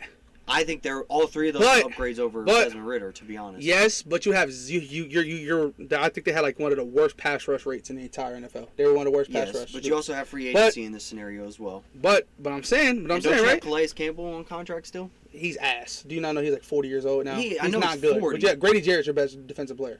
Right. No, I'm not saying he's the best defensive player. I'm saying he didn't play much this year. Oh, okay. He was like their 3rd or 4th defensive tackle. Oh, okay. He didn't play much. But I'm saying he's not like him a lot of money though. Didn't yeah, no, not really. It was a 1-year deal though. But still, right? You got to think. But still, they have a defensive coordinator as a coach. You guys had a good defense. The defense was not that good. It was a good defense. They weren't the best defense. They were bottom. I'll say they're bottom 10 in the league. They have pieces though. Jesse Bates played good this year. AJ Terrell played good. But other than that, everybody else is pretty bad. But I'm saying this guy right here, with a defensive coordinator hired as your OC. Defensive coordinator hired as your head coach. Head coach, yeah. Yeah, he's looking defense. It's the same thing we said with the Texans why they were going to get Will Anderson. They didn't get him at 2, but they traded back up to 3 and got him. So even if they don't take quarterback here, once again, you're not getting a guaranteed prospect. Yeah, you're not. Michael Penix, Bo Nix, any of them can easily turn out to be Desmond Ridder. They really could. None of them are hits instantly by the day they walk in. You do have good weapons, but you don't have elite weapons yet. Obviously you have money to add to that room, but still, yeah. Outside of Drake London, the rest of your wide receiver core is trash. And then Malik Neighbors here. I like this. Rome Odunze, Malik Neighbors going 9. Even if you don't take quarterback 1, 9 has to be one of the. I agree. Whatever receivers left. It has to be one of the 2. Usually it's Rome Odunze here. Malik Neighbors is just as good. Like I said, you're getting. I just wouldn't give up on Justin Fields if I was Chicago. Fan. I would take not just. There's zero benefit to keeping him over Caleb. Where there's a bunch of benefit to keep it. The only benefit is you know what you got in Justin. Which once again, we see Justin as good because we're fantasy players, right? So he's really good at fantasy because he's a Russian quarterback. He's not like I think he's a good. He's better. He's a good quarterback. He's talented. But you restart the contract, whole new 5 years. Caleb Williams is a million times better prospect coming out than Justin Fields was, right? You might not personally have him high on your board, right? But once again, you got to think this is the person they're throwing that generational tag around with. That's like having Trey Hendrickson, right? Moving on from him and getting Myles Garrett right now. If Myles Garrett was coming out right now, you would definitely think about it. because you're restarting and you're getting a 10 times better prospect, right? Caleb Williams is a better prospect than Justin Fields was coming out. You're restarting. He's cheaper. Justin Fields' contract about the end. You're about to have to pay him money. There's no real benefit other than what if the QB don't hit. Justin Fields hasn't hit yet. Justin Fields has not hit at all. He's not winning you games. That you went and got DJ Moore, expected the Jalen Hurts and the Josh Allen change when you went and got him a number one. Didn't happen. But he also was hurt. Fields got hurt. Yeah, that's what I said. I said, but he did get hurt. But still, I'm saying, there's so much. I like Justin Fields more than I like Caleb Williams. But to me, there's no way that they just pass up on that unless they get a huge haul. If they get a big enough haul, they do personally, it. I would, but let's keep going. But because how you feel, okay, yeah. Okay, if Joe Burrow was coming out, because Joe Burrow is a 10 times better product than Justin Fields. It's the same thing. They both are labeled generational. You might feel like Joe Burrow was higher up because that's because you had number one overall pick as a team. You needed a quarterback, but still, I'm saying Joe. Literally, they're the same level of prospect coming out. Caleb Williams is younger than Joe Burrow was coming out. Like he had a better college career for several seasons playing good. I don't think it's a dumb pick. I would trade back and acquire a defensive player and a receiver. And keep Justin Fields. But that's just I can see that. But once again, they traded their second round pick for a defensive player in Montez Sweat and hit. So you know what I'm saying. So yeah, but still, this one's kind of they trade back from 2 to 10, get that haul, and they take JJ McCarthy. I thought he's an upgrade. Yeah, it's an upgrade, but I thought I saw reports that they said that they think Sam Howell is the guy. Nah, it's a whole new regime. It's a new head coach. That is true. It's a new head GM. It's new everything. I would take a quarterback. New OC. It's new OC. I wouldn't take that one. No, you gotta think. It's gonna be a new GM, so they have no ties somehow. New head coach, no ties. I know it's new all OC, no ties. I know it's all new. Yeah. But I'm just saying, that's the third best out of the three now. remaining. Yeah, no, for sure. But I just started watching JJ McCarthy tape. I damn near got him over Penix in my opinion right now. No hate to Penix though, but McCarthy's. I mean, him and Penix are not connected to me because the throws that everybody marvel over with Penix. I mean, JJ McCarthy was accurate as fuck, bro. Like he was making OMG throws in college. He was making tight window, incredible throws. He made your Roman Wilson and your Ronnie Bells look like serviceable NFL wide receivers, and they really aren't. They aren't. Jared verse 11. I mean, yeah. You take whatever edge is left, in my opinion. Here, whatever out of Dallas Hunter or him, you take. Especially if you're bringing back. Danielle Hunter. Even if you don't. No, I'm Kirk Cousins. You take an edge. Oh, for sure. But still, Danielle Hunter's a free agent too, though. So if he goes somewhere else, you need that. Yeah. That's a bigger need. This one, he's starting to get more love. I was liking him at 18 to the Bengals. I was lineman in New York. Oh no, that's their number one need. But this ain't their pick though. Yeah, they were 10. Just receive. Oh yeah, no. Okay, no, they traded back up. So they traded down to 12 from 2. They traded back up to go get JJ McCarthy. So that trade was, so the Jets received a 20. So they received 12 and they received the Jets 40th. Oh, I mean the Commanders 40th. What they needed that because they gave up their second for Aaron Rodgers. Mm-hmm. So then the Commanders move up to 10 and they get 73. Okay, it's all right. But yeah, so go get an ass kicker. That's a great pick. This guy's been booming up boards. They got him as an interior or just a D? No, he's D tackle. This D tackle. Wow. Bob Murphy, yeah. I mean, he's like 6'3", 300 some pounds. Yeah, he's D tackle. But once again, with no quarterback option here, so in their opinion, Bo Nix and Michael Penix aren't worth the 13th overall pick. They are to me, but not to them. So get Matt Crosby some help. Olu here, it just sucks because they have a lot invested in it. They have Ryan Ramczyk, but once again, talking about his knee. Yeah, the lack of cartilage in his knee catching up to him. So, he's playing bad. And then Tyler Penning has sucked. Yeah, they traded for Tyler Penning in 2022. He's bad. It's at 14. No, you didn't trade up. No, I know, but I know who they're having us taken at 16. I'm saying it's at 4. You're at 14. Yeah, for sure. Yeah, because he's falling. Because, I'm saying, this is where he goes right here. The guy that you think it is, this is where he goes. If he either goes. If he doesn't go top 10, he falls to 15. If he don't fall to 15, he's not going past 18. So, Terry Arnold. Even if he is there at 18, I hope we don't take him at 18. Terry Arnold, freak. Right? Mm-hmm. I mean, he's not my best corner prospect, but I mean, dog. Look, elite, size, ball skills. I mean, yeah. This guy right here. That's the number one corner taken.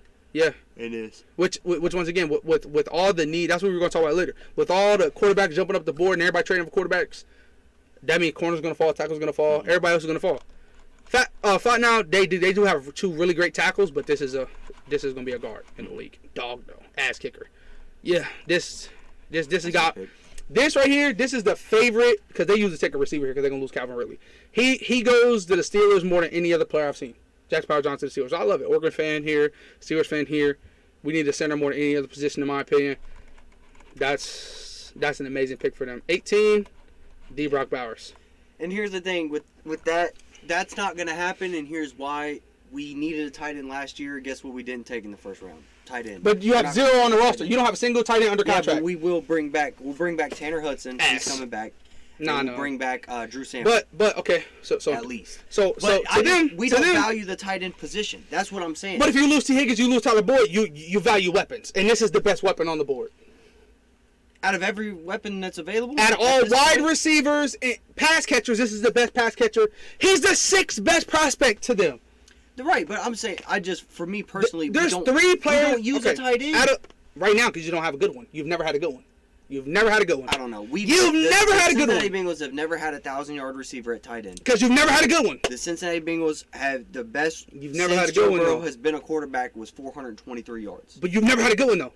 That's a waste. Name the best tight end you've seen in your life. Eifert, probably. Yes, Tyler Eifert. Mid at best. Was not elite. He was a very fan favorite because he was a great guy. Not. And that was also the last first round tight end that the Bengals took was Tyler Eifert. Right. And he was not elite at all. Not elite. This is. I mean, day one. Like what we saw for Sam Laporta. You take Jerzon Newton right here. If this is how the draft board goes out, you take Jerzon Newton right here. I'm not saying you're wrong, but once again, T. Higgins is gone after at least one more season. We would. Tyler Boyd is gone. I would spend the money other places. No, I agree with you 1,000,000%. But I'm saying, right? That's crazy. This how you feel about tight end position. But for me, right? I'm the outside looking in. I don't know the statistics of the tight end position. In my opinion, right? If I'm a team, the number one thing that makes my team so good is the fact that I have this good of a quarterback with these weapons. Mm-hmm. You're losing those. And let's talk about this. People were talking about how real quick. People were talking about how they have 3 wide receiver ones.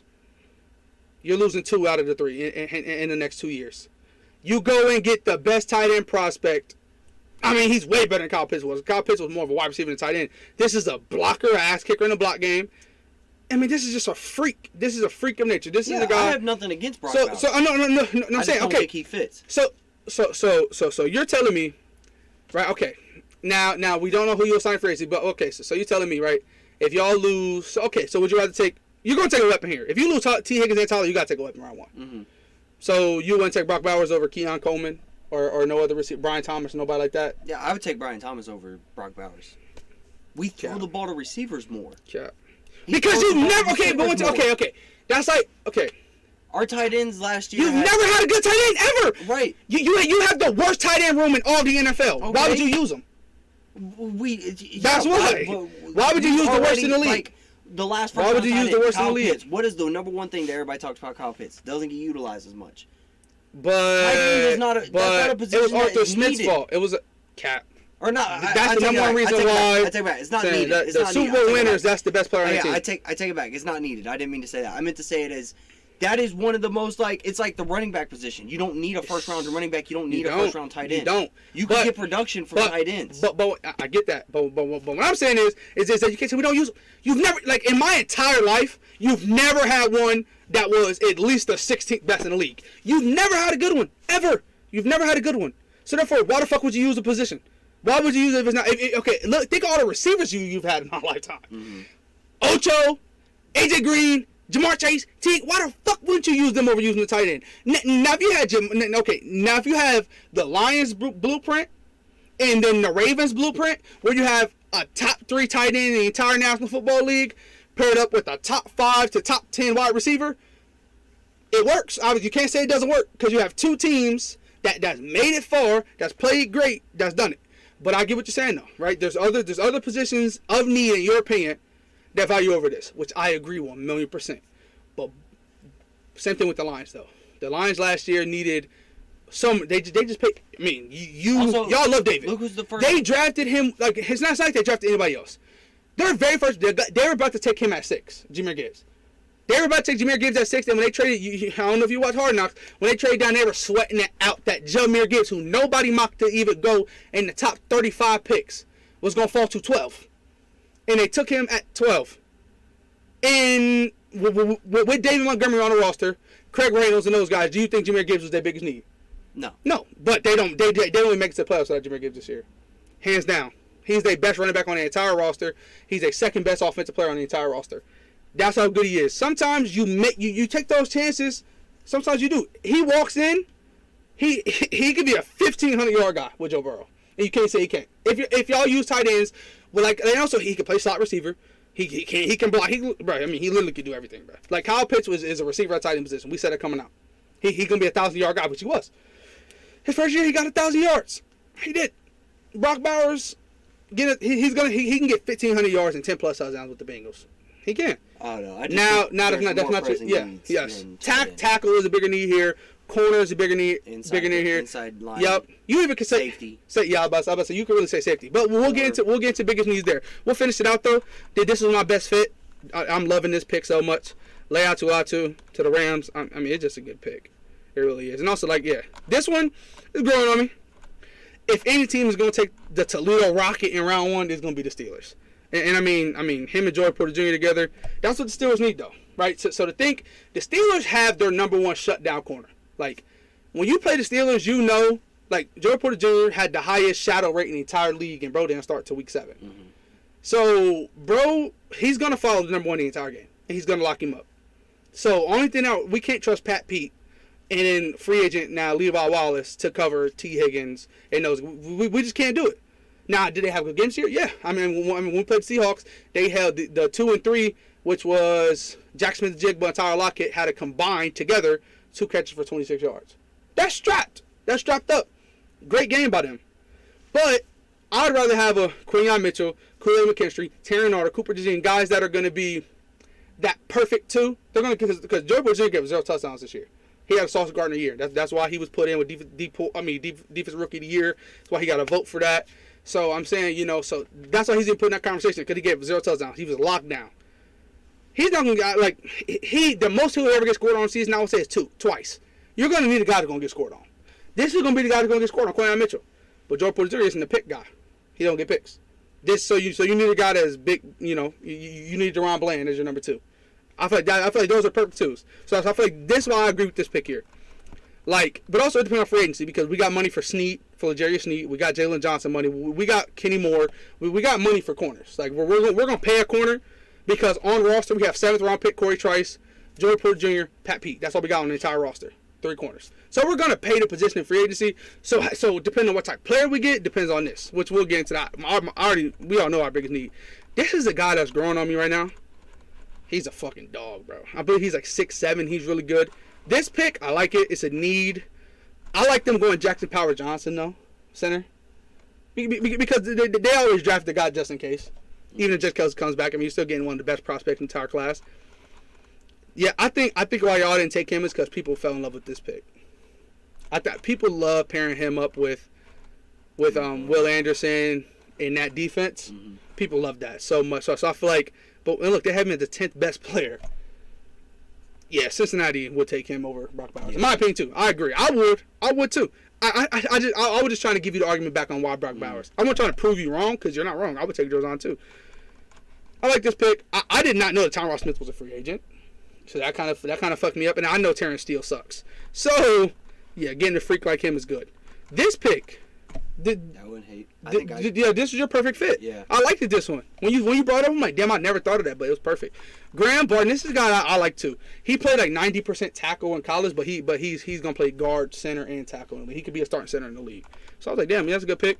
But look, now you're talking though. Their first round haul is elite. Marv and Nate Wiggins. Yeah. That's elite. Mm-hmm. That's elite. I'm saying that's why let them cook. If they take Marv forward, they just got the number 1 overall prospect, and they still got pick 27. Brian Thomas, yeah, I mean you're basically getting a better Gabe Davis back. Yeah, you need, yeah. Yeah, you're getting a faster, more athletic Gabe Davis back. I like it.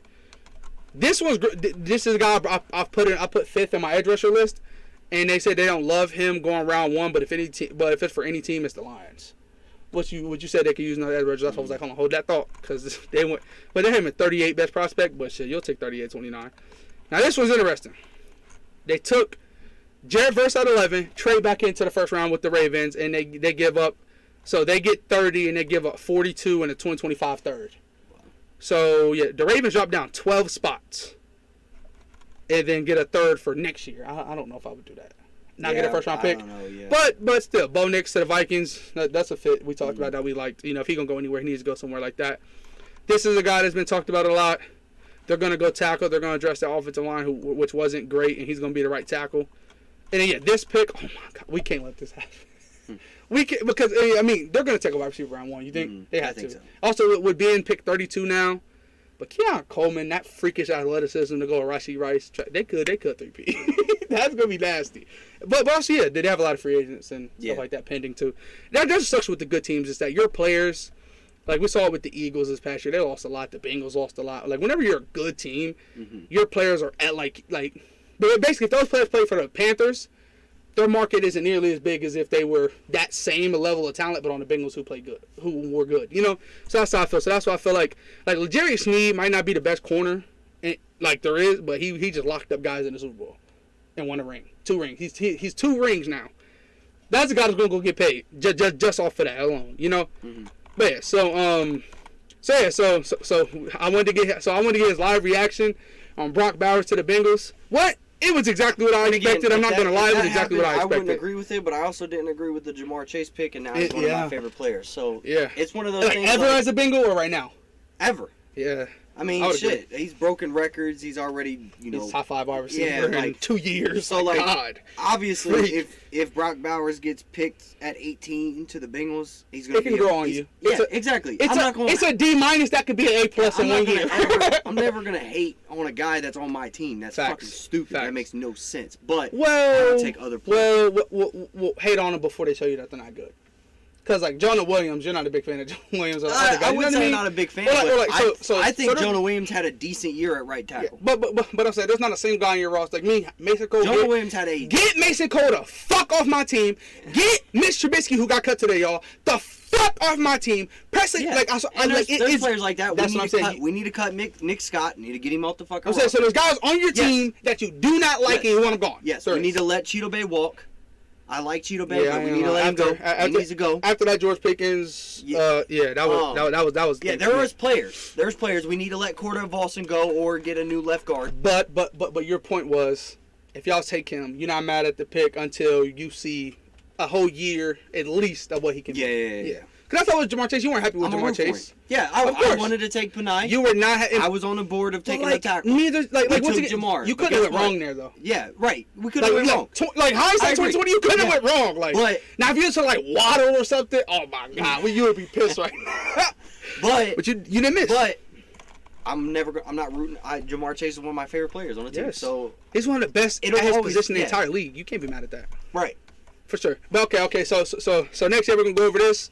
So yep, we all know who has number 1 overall pick, acquired by the Carolina Panthers. So these are their biggest needs, right? So it doesn't say quarterback, but the reason why it doesn't say quarterback is because they still currently have Justin Fields. Right. So we're not really gonna talk about the trade down scenario here. I mean, obviously that's a topic. Like trade down, get more draft capital. That's what I would do. So you keep 9. Keep 9. You can still get your Romo Dunze, still get your McNair, but also trade down, get more capital, and load up the team around Fields. I personally don't think you got to trade down far. I think New England would trade up with you at 3. You just fall down to 3 and acquire more draft capital. I can see you falling down to 4 and trading with Arizona. I mean, maybe they can move up. I see you falling to 6. And trading with who's at 6? New York. Yeah, I can see them moving up. It's just the only thing is those are outcasts. I can see you falling to 2. I can see Washington freaking out, thinking that they're not going to get one of their guy that they want and moving up to 1. But yeah, so I guess I was wrong. We just looked it up, but it doesn't look like there was a deal from 2 to 1. I could have sworn though, but I guess I was wrong. But still, yeah, for sure. No, you still can get a big ass haul though from 2 to 1. Yeah, you could. But my biggest thing is now what I really think could happen. I could see Gerard Mayo trying to make a splash, moving from 3 to 1, and you only fall down to 3. Yeah. And when you fall down to 3. You still have, Marv. even if Drake May goes 2, Caleb goes 1, you still have. You could pick a quarterback, or you could take Marv. You could take Joe. No, you don't need offensive line. Your all line's good. Yeah, but Yeah, no, I think Marv would be the pick. There's no other player. Yeah, you would take Marv at 3, and then yeah. you could take somebody. You could take the pass defensive rusher at line. 9. Yeah, Jared Verse or Dallas Turner. Yeah. But you don't really need that either because Right. you just got Montez Sweat. And now think about Justin Fields throwing the ball to Marvin Harrison and DJ Moore and Cole Kmet, because Darnell Mooney's a free agent. Cole Kmet. Who? Darnell Mooney's a free agent. Oh, is he? Okay. Yeah, but still Cole Kmet. Yeah. Even if you bring back Darnell Mooney or you go sign somebody in free agency, yeah. that's still a pretty good fucking offense. Bro, but that's an elite 1 and 2 for sure. But exactly. but yeah. So to and me, we've seen DJ Moore do his best work when there was a good number 2 alongside of him. So yeah, which he would be the 2. True. but no, yeah. So I mean, I don't know. I think. Yeah, I made my case earlier for Caleb. Yeah. I think they go Caleb because all the reports I've seen is and I get what they are saying. not fielding offers. Right, They're not. Right. They do not. Which means 2 things to me. They're either dead fucking set on Marvin Harrison Jr. or they're dead set on Caleb Williams or one of the other quarterbacks. That's all they're saying. It means 3 things to me. To me, that means 3 things. 1, they're dead set on Marvin Harrison. 2, they're dead set on Caleb Williams. Or another quarterback. Or 3, they want somebody to pay a fuck ton. No, they said that. They said so it's believed because they said they're not filling no offers that the only way they're moving off number 1 overall is literally to get one of the big, like getting a historic haul. Yeah. So that's what I'm saying. That's my third. But I'm saying you don't know if Ryan Poles feels better about Drake May. I've seen Drake May go number 1 overall in a few mocks. So it's like because So but once again, but still so that's my biggest thing is their biggest question mark is the quarterback position. Until they tell me that they're not trading Fields, they're getting Caleb Williams, in my opinion. No ifs, no ands, no buts. But yeah, you see here inside offensive line is a need. Wide receivers obviously a need. You need somebody other than DJ Moore. Darnell Mooney's okay, but he's an elite tight end's 3. pretty crazy. Yeah, to be the 3rd biggest need. Yeah, I don't think Cole it Kmet's is. like a great tight end, but I don't think this the he's not third one of the biggest worst. need on the roster. He's not. Yeah. I mean, they just paid him too. So yeah. Edge rusher though, I can see it. That. Yeah, I mean, you got one. You need 2 though. Yeah. You got one going corner. You need though because you drafted one in the 2nd round. Yeah, you had per PFF the best corner in the National Football League, but he's a free agent, and he said he wants a bag. So moving to Washington, quarterback is their biggest need. They have to solve that. Edge is number 2 because you trade away Montez Sweat and Chase Young. Now here, check this out. Wide receiver though. Have you seen the rumor that? Now this is just a rumor. There's no factual anything behind this, but there's a rumor that the Washington Commanders are very highly interested in bringing back Chase Young. You trade him to San Francisco for half a season. They have a ton of money. Then you sign him and bring him back. Yeah. You get the draft. I wouldn't care to do it. I mean, he's a good player, but and like I said, literally nothing is behind this. Yeah, but would he come back? That's the thing. Yeah, but you as a team would do it. He might come back. I'm saying you as a team would do it, but they wouldn't. But still, so yeah, I think wide receivers up there because Curtis Samuel's another free agent. Mm-hmm. Terry McLaurin's good. Jahan Dotson's a 1st round pick. That's another 1st round pick. We forgot to talk about. I think he went in the George class as well, didn't he? Did he? Yeah, I don't remember. Yeah, he was with George and them too, but he kind of fell off the face. He looked promising year 1, and last year he was not good. So wide receiver here with 2. I mean, what if you take Marv too? What if they get Kirk Cousins? What sign Kirk? You'd be and draft Scary Terry. There's no Curtis Samuel. That'd be crazy as fuck if they signed Kirk. You draft Kirk in the 4th round. He beats out Robert Griffin. He goes to free agency. You let him walk. He goes to Minnesota for all those years. Then you sign him back to come play for you. You know another story I like though. Bro. Another Ohio State guy going number 2 overall to the Commanders, right? Mm-hmm. Marv and Chase Young, and also you're pairing Scary Terry, Ohio State wide receiver. Yeah. And if you bring Curtis Samuel back, another Ohio State wide receiver. With Marv, They be Ohio State University. For real. So New England quarterback. Yeah, quarterback. Tight end. Tight end being high. Yeah, I was about to say Hunter Henry's not bad. Mike Gesicki's not bad. Yeah, they're not bad. You know what? These 3 though. 1 year deal though. Yeah, it is. These 3 though, I'll put over the tight end. Yeah. Cause I like Ramondre, but Ramondre is not that. You feel what I'm saying? You need, but there's nobody in this class, unfortunately. Like Bucky would help this team a lot. Wide receiver, 100%. Yeah. I like Devontae Parker, but he's that's not even the one. It was Kendrick Bourne. Kendrick Bourne did, but he tore his ACL. Yeah, he got hurt, but he was the best wide receiver on the team. But Pop Douglas broke out. Number 81, Demarius Douglas. You're right. From Liberty, he broke out. He became really good. But you got Juju, Pop. Yeah, I mean you don't got a 1. That's all. Yeah, you got solid. You got solid pieces. They could take Marv. Yeah, for sure. Say fuck it for sure. And we'll go with Mac Jones again. For sure. Trade down. Trade down. Get Malik or get Rome. You feel what I'm saying? That's not bad either. Is a Patriot. Yeah, I could see it for sure. Tannehill's a Patriot. For sure, I could see it 1,000,000%. Yeah. Tackle though, because wasn't Trent Brown's a free agent? Yeah. So I can see tackle 2. I can see Joel here. I don't see 1 or 2 obviously, but 3. I won't be mad at it. Yeah, I think though the year that you have in New England, you have to make a splash pick. It has to be a sexy pick. You got to sell tickets right now. So 4. You're replacing Bill Belichick with Gerard Mayo. You want to make a big splash to sell some tickets. For sure. Big wide receiver, number 1 need. I agree. That's why I say Marv here. Like you have several holes. Like you're not like elite anywhere, maybe besides safety. But like you have a really expensive quarterback. Yes. Who was the number 1 overall pick, which I would trade. And you're not really. I would just blow it. I'm just saying based off what he did last year. When he came back and how they actually won games and how they beat the Steelers, No. He looked good, but Kyler Murray is good. I have no issue with Kyler. It's just you can't blow it up. I think you got to. You can't blow because you're not getting one of your quarterbacks. You're not here at 4. You're not getting them. And also, unless Chicago next year's quarterback class, bad. We all know that. That's what I want to talk about here. Okay. Supposedly, what if you make a move? What if you make a move with? You're not trading quarterback for quarterback. I don't. No. What if you make a move with Washington? You trade Kyler Murray to Washington. You move up to number 2. Yeah, I mean, me personally, I like Kyler than most people, but right. So I just yeah. Personally, Drake May or Kyler, you're paying a quarterback $180 million with a roster that's not built to win. Right, but that's hard. But I'm saying, think like I don't know. It's not impossible. No, I'm saying you're the Ohio State fan here. The consensus I'm getting from Marv, he's taking any offense and putting them in near the top 10, if not in the top 10. Day 1, he's walking. Okay. That's the consensus on and I can see that. So I'm saying, you're telling me Kyler Murray... not great. I mean, it's they have 2 good tackles. It's their interior offensive line. That's why I have it on here. But still... they don't have a run game. But, yes, they do. James Conner's not a top running back. Oh, my... You didn't watch this year. Cause you can't sit up here and tell me Derek Carr's good or James Conner's not. James Conner's the reason why they fucking won this year. Every game they won with James Conner.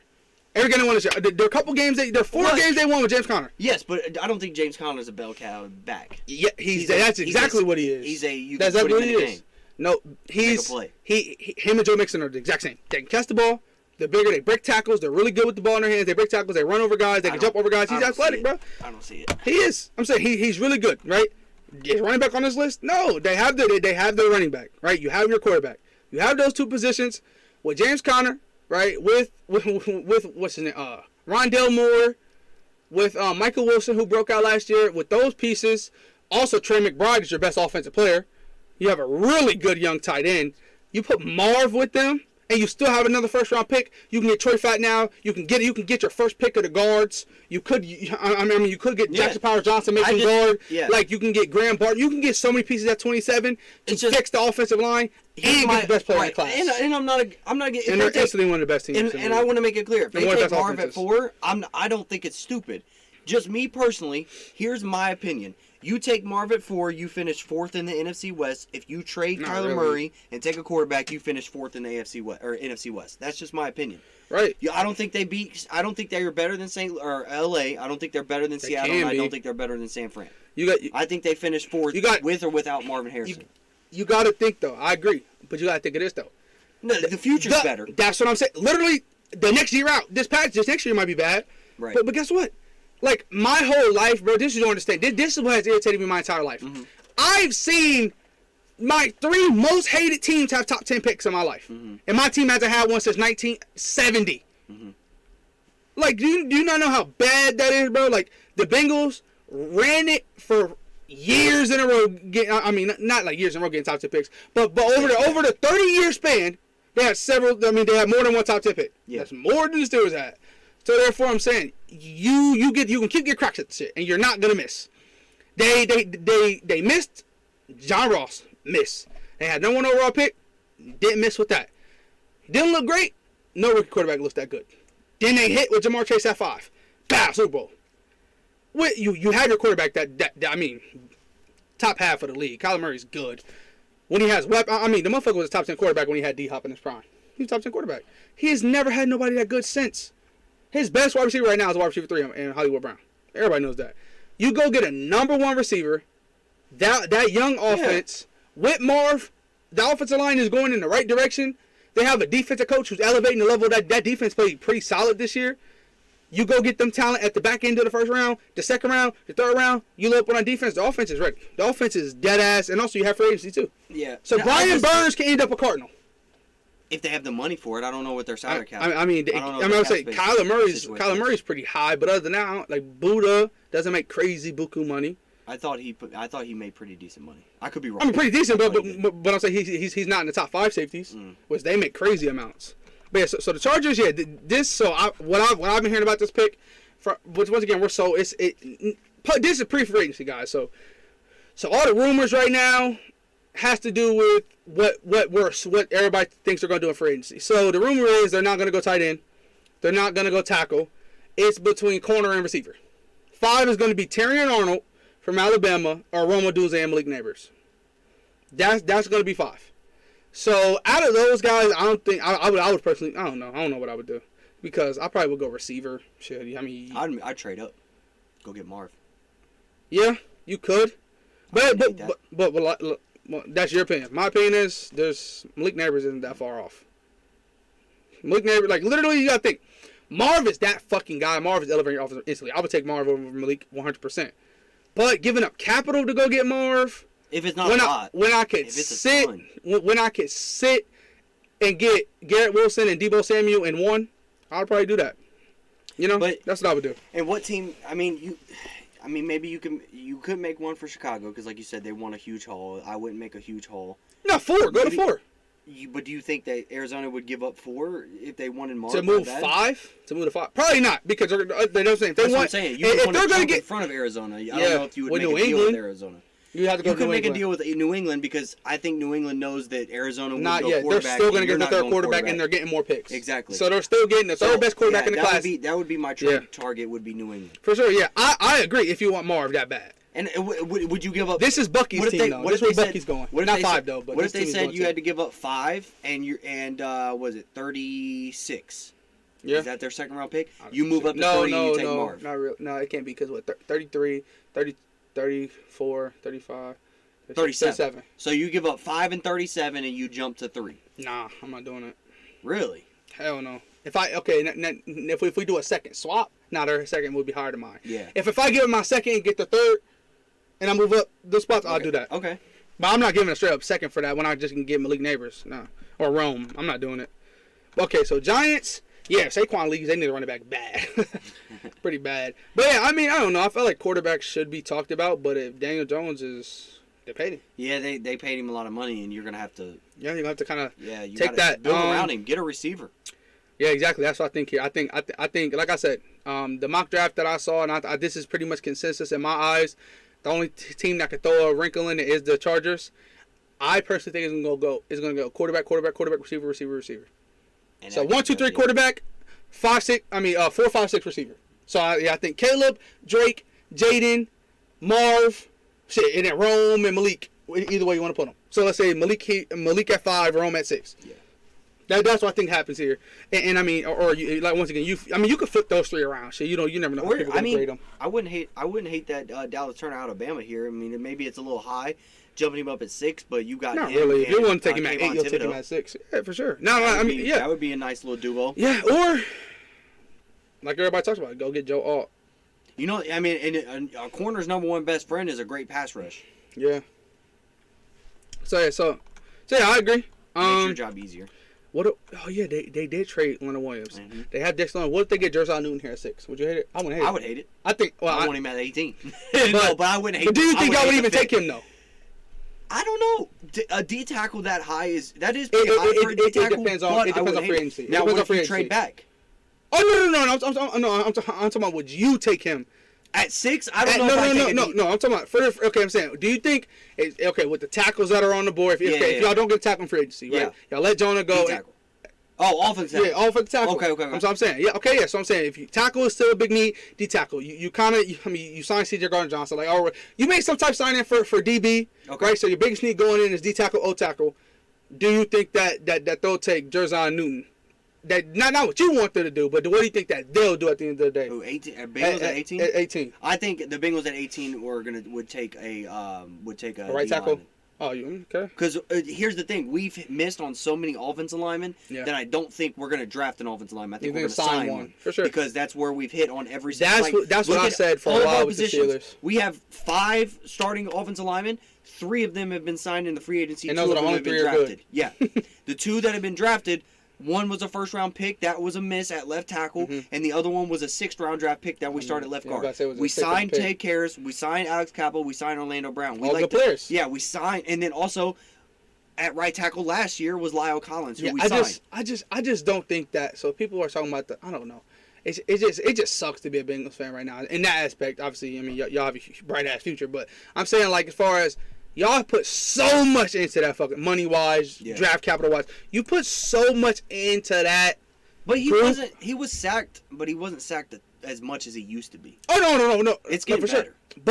But also, look how much you put into it compared to, like, the Seahawks. Seahawks just got, like, some draft picks in it. You know what I'm saying? And it's good. Yeah. I think they got 1 first-rounder. We're not good at drafting offensive linemen. Yeah. We haven't been good at drafting linemen for our last really good draft pick at offensive lineman was Andrew Whitworth. Everybody else we drafted. That was a minute ago. Yeah, we drafted Cedric Oblehi. Terrible. We drafted Eric Fisher. Not a great pick. We drafted Jonah Williams. Who was a miss. We drafted, and these are just first and second round guys that we're picking. We're not great at drafting offensive linemen. We're great at drafting skill players, but not offensive linemen. Yeah, that's how I felt too with corner. Corner was a position Steelers just couldn't draft. Artie Burns was a first round pick. They had some pretty big misses at the cornerback position, but we got a new GM. And that meant a lot. So getting a new GM and then getting Andy Weidel, who was going to run our draft board, we finally hit at the position. So I mean, once again, sometimes you got to keep taking your swing. Yeah, and now if I'm the Giants, right, and say, are you taking Jerzon or move Evan Neal to guard and take a tackle? If you had to make that choice. That's what I'm saying. If I'm the Giants, I don't think I take either. I think I trade down. Oh, no. I'm saying if you had to here. If on your board, those 2 were high, you weren't really... If I have to pick a 6, I'm taking. So you're taking Joe Alt, yes, and you're gonna move him to right tackle, which he never played before, and move Evan Neal, who's never played guard in his life, to guard instead of going to get. I just think taking a D tackle that high is just. I just think it's very high for a D tackle. It is, but once again, run stuffing is important. I'm different though. I just don't know. I'm different than everybody else because everybody talks about, oh man, don't take a running back round one. Jameer Gibbs was worth a round 1 pick. I mean, he was a game changer. Bijan was a center. A guard. They're not supposed to go round 1. Jack Powell Johnson should be a round. If the Steelers, that's why I want them to take round 1. If we take Jack Powell Johnson, round 1, game changer. This Arthur Smith offense is going to be elite. Because the way our offensive line is going to push people around. So I'm saying, like, I don't give a fuck what position it is. Yeah. I care about, so basically, I'm saying, if you take a D tackle at 6, and you're getting a guy that's going to get 10 plus sacks. And he can get 10 plus sacks. He's going to get a lot of TFL. He's a pass rusher. When's the last time a D tackle got 10 plus sacks in the league, though? Last year. Was it last year? Matabuke. Okay. For the Ravens. And also, but I'm saying, Aaron Donald does it too. I'm saying, you know what I'm saying? Like, okay. Yeah, but you're not. Okay, if you're going to get a guy on the level of Aaron Donald, or the level, if you're going to get a Chris Jones, Quentin Williams, would you take them types in? I would. Yeah, if I know that's what they're going to be, yes. No, that's what I'm saying. Okay, if the Bengals had pick 6, right? And you knew you were getting Chris Jones, Quentin Williams, Cam Hayward in his prime level play. You're taking that guy. Yeah, for sure. But you don't know that. But you don't obviously. Know that. Yeah. Of course. But I'm saying once again, you gotta swing. You gotta swing. So you gotta swing. But if I was no team that's good right now fell into their lap. They had to swing. The Bengals took a big ass swing. Now on this one, I disagree with the PFF mock that we saw. I would take a receiver if I was Tennessee. No, I would take. No, do you okay? Personally. Yeah, right. This is the worst offensive line in all of football. I agree. Why would you take? I mean, once again, you paid D Hop, right? Wait, was that was a 2-year deal? I thought it was a 1-year deal. I thought it was 2. I could be wrong. It could be a 2. I thought it was a 1. It could be a 1. Contract. 2-year. It was a 2-year. Okay. Yeah. So you paid D Hop a lot of fucking money, right? Oh no, that's just what the Cardinals. Oh, that was what the Cardinals. Yeah, I was about to say. Okay, I was about to say, damn, 54 over 2 is crazy. Oh no, 2-year, $26 million. Damn. Okay. Yeah, so you signed 2-year deal. That's a lot of money. You have a first-round pick, Treylon Burks. Now, do you need somebody better? Of course. I see Brock Bowers here. If I'm going to get you feel what I'm saying? I would see Brock Bowers here before I would see a wide receiver personally. But at the same time, this is a team that's going to be in the T. Higgins market. Yeah. That's going to be in the Michael Pittman Jr. market. Yeah. This is a team that's going to sign another one for sure. But also, their number one weakness is offensive line. Number one. no matter, like, Derrick Henry is a free agent, but their number one weakness on the entire fucking roster is the offensive line. There was not an offensive line worse than them. They don't, like, Peter Skoronski was the only bright spot. Every other offensive line position was damn near the worst in the league at that position.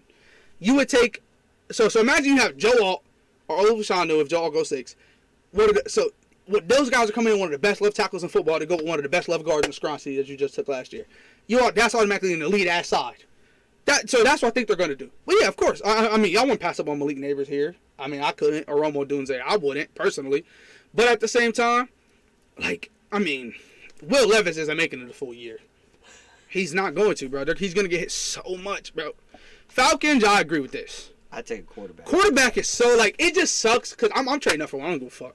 I'm trading up. I would sit at 8. I like Bo Nix more than most people do. Yeah. So I'm cool with Bo Nix here because I think there's pieces here for him. I would take Nix or Penix at 8. Yeah, for sure. I agree. And here's my thing too is I think personally, 1, you're not trading up to 1. You're not getting Caleb. 2, you're gonna have to give up a fuck ton to move from 8 to 2, and you're gonna have to give up a fuck ton to move to 8 to 3. Yeah. I would sit at 8, and I would start fourth looking best. at your fourth best. Yeah, I would be going to Oregon and Washington pro days and looking at Penix and Bo Nix. Or McCarthy. You got to put him in there. You could say McCarthy too. So whoever you have higher on your board out of them 3, you take them here.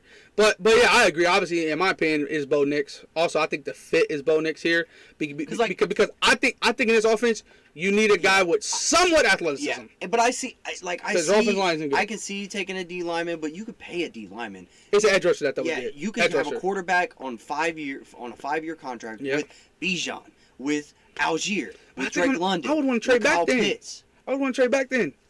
But do you think a quarterback would go before you would trade back? It depends how far you go. Minnesota's at 11. That's what I'm saying. You wouldn't want to fall past 11 because you'd want to pick. Yeah, I would. I ain't gonna lie. Like 12 to the Broncos is like 11, 12 could go 2 of them, but I doubt. I think one of those teams gonna go corner. No, I would sit at 8 and take a quarterback at 8. I would take my 3, my pick of my 3. Once again, I'm super high on Bo Nix. I think Bo Nix is. You're already Bo Nix could be the second best quarterback in the entire class. In this scenario, you're already losing the top 3 prospects. You don't want to lose another one. Like for sure. Like say you're the head coach, right? You're obviously putting Bo Nix over Penix and McCarthy.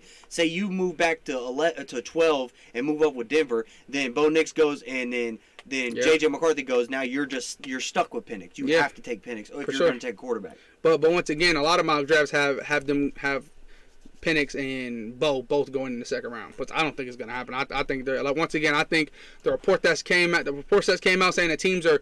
I even think the Steelers are in play. They're going to go get Tannehill, probably. They're going to go try to get Justin Fields. They're going to try to get a quarterback. If they can't get those type names, they're going to have to draft one earlier than people expect because the next year's class is not good. I feel like that's everybody that wants a quarterback position. I like them bringing up receiver, though, because Kyle Pitts is good.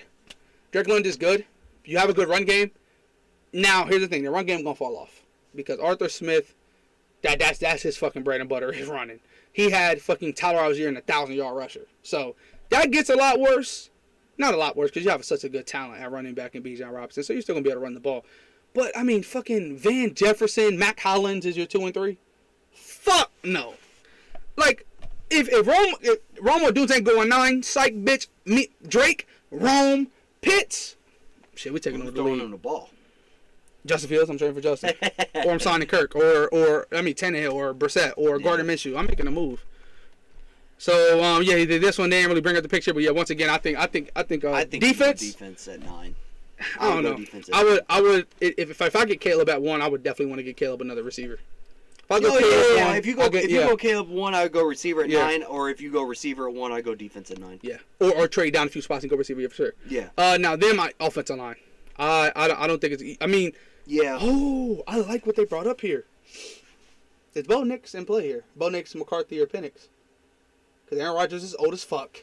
Zach Wilson is not him. I don't know, because I think with the Jets, with that defense that you have and the weapons that you have at your expenditure, if Aaron Rodgers retires, like say he retires at the end of this year, I think you can be in play for a quarterback in the free agency market. But who's going to be a free agent though? Well, I mean, That's the question you got mark, Justin yeah. Fields, who's on a 5th-year deal. If you say what happens with Chicago, Yeah. I mean, he could not get an extension. You would have Baker Mayfield, depending on whatever contract he decides to sign. He can with get a Tampa. multi-year deal. I think Matthew Stafford's coming up if he decides to keep Yeah. playing. But older guys, though. Right. Yeah, but, I guess, but yeah. Until you get every to the single class that you have a quarterback you love. But I'm saying you have it here, though. You have it here, though. You have it right here. You have 6 good quarterback prospects right here. And only about 3 or 4 maybe have gone by now. Yeah, but you also got some quarterbacks coming up. They're just not next year in the draft class. Yeah, well, you got next some year's studs at trash. quarterback. But the best one next On year their is way Quinn out. Ewers, maybe. But what, like Well, you Archie could- Manning? Archie Well, Manning? yeah, but is you the best one that following year. You could say Arch Manning Yeah. depending on how he does. You got shit. I mean, Dante Moore for Oregon. He went to UCLA. He was a high-ass prospect. You got Nico from Tennessee. Nico IM11, something like that. He's really good. He was a Yeah. high-ass prospect, number 1 Yeah. quarterback in his class. I'm blanking on a lot of people right now. I'm trying to think. You got know what's the guy that played for? He was transferring. He was going to go to Ohio, or they were something Ward. He's trash. Like, do you not understand that he declared for the draft, and then jumped back in the transfer portal and went to Miami, because literally that's he had no buzz at all You in the got process. the kid from Florida State too. Jordan, he's coming out now.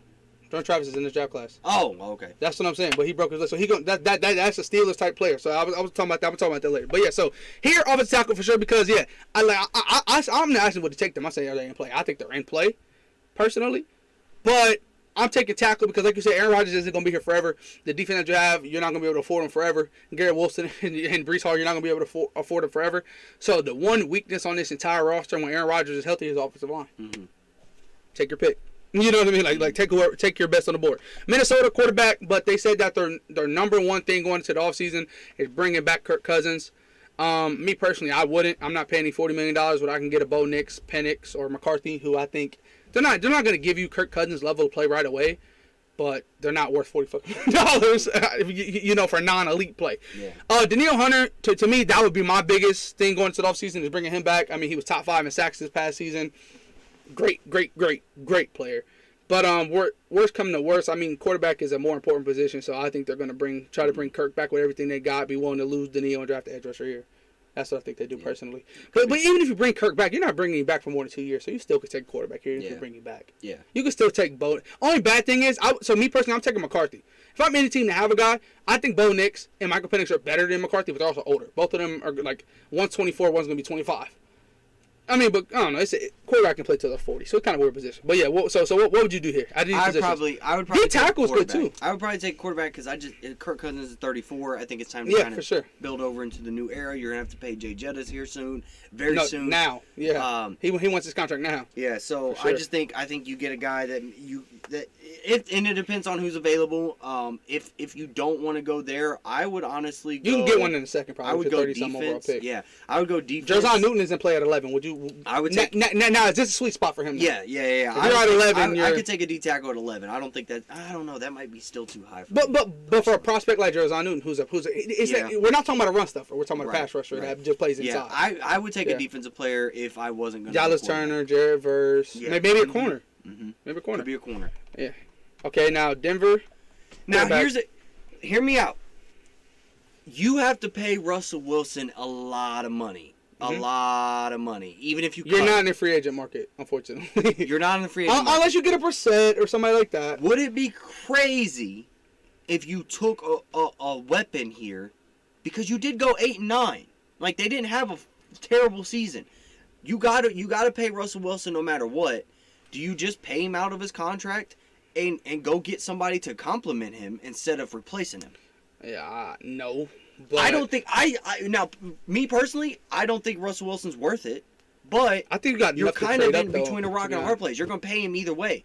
Would you rather use that little money that you have to go get somebody that can benefit you? Your best players are under contract, like Pasterton, Jerry Jeudy, Courtland Sutton. Like, you're going to keep the core pieces of this team. Right, but what if you pay him and you get another quarterback? But also, you like the guys I just named. You have a Pasterton who they were fielding offers for at the deadline.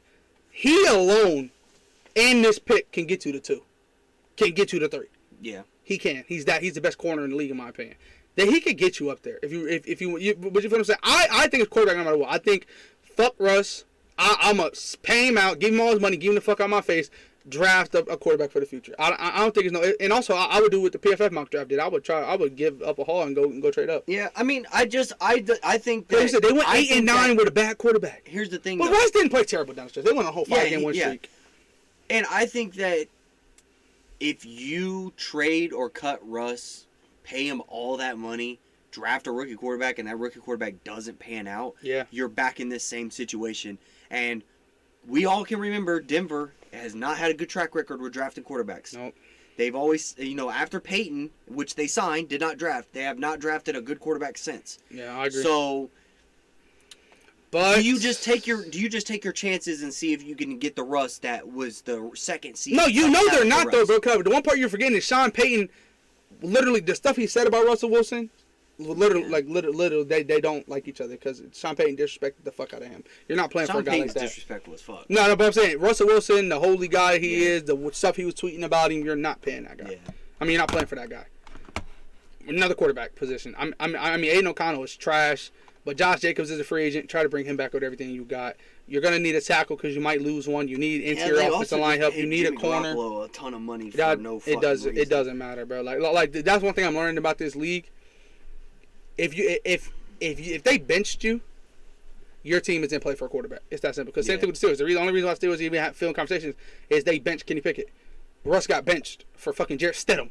Who the fuck is that? Like, these guys got benched. They're done. Yeah. They're done. Their career's over. It's with these teams. Yeah. I mean, I think Russ is 10 years done. over. Russ can be done. No, Russ can. If you're, I mean, he could be. He's about to make like $40 million. You can sign him on a veteran minimum contract to be a backup quarterback. For sure. But no. I'm saying to get the reins of a team and take them to the playoffs. Take them to. Hold on. Hear me out now. I think he could take a team to the playoffs. Do I think he can win Super Bowl? No, I'm not saying tell him what I'm saying. A team is not giving us the reins to do it. Who knows? What if wait, 6 quarterback rosters? Like, come on, bro. Finish. You gotta think. What's the veteran minimum? Isn't it like 1.5 million? So you get 1.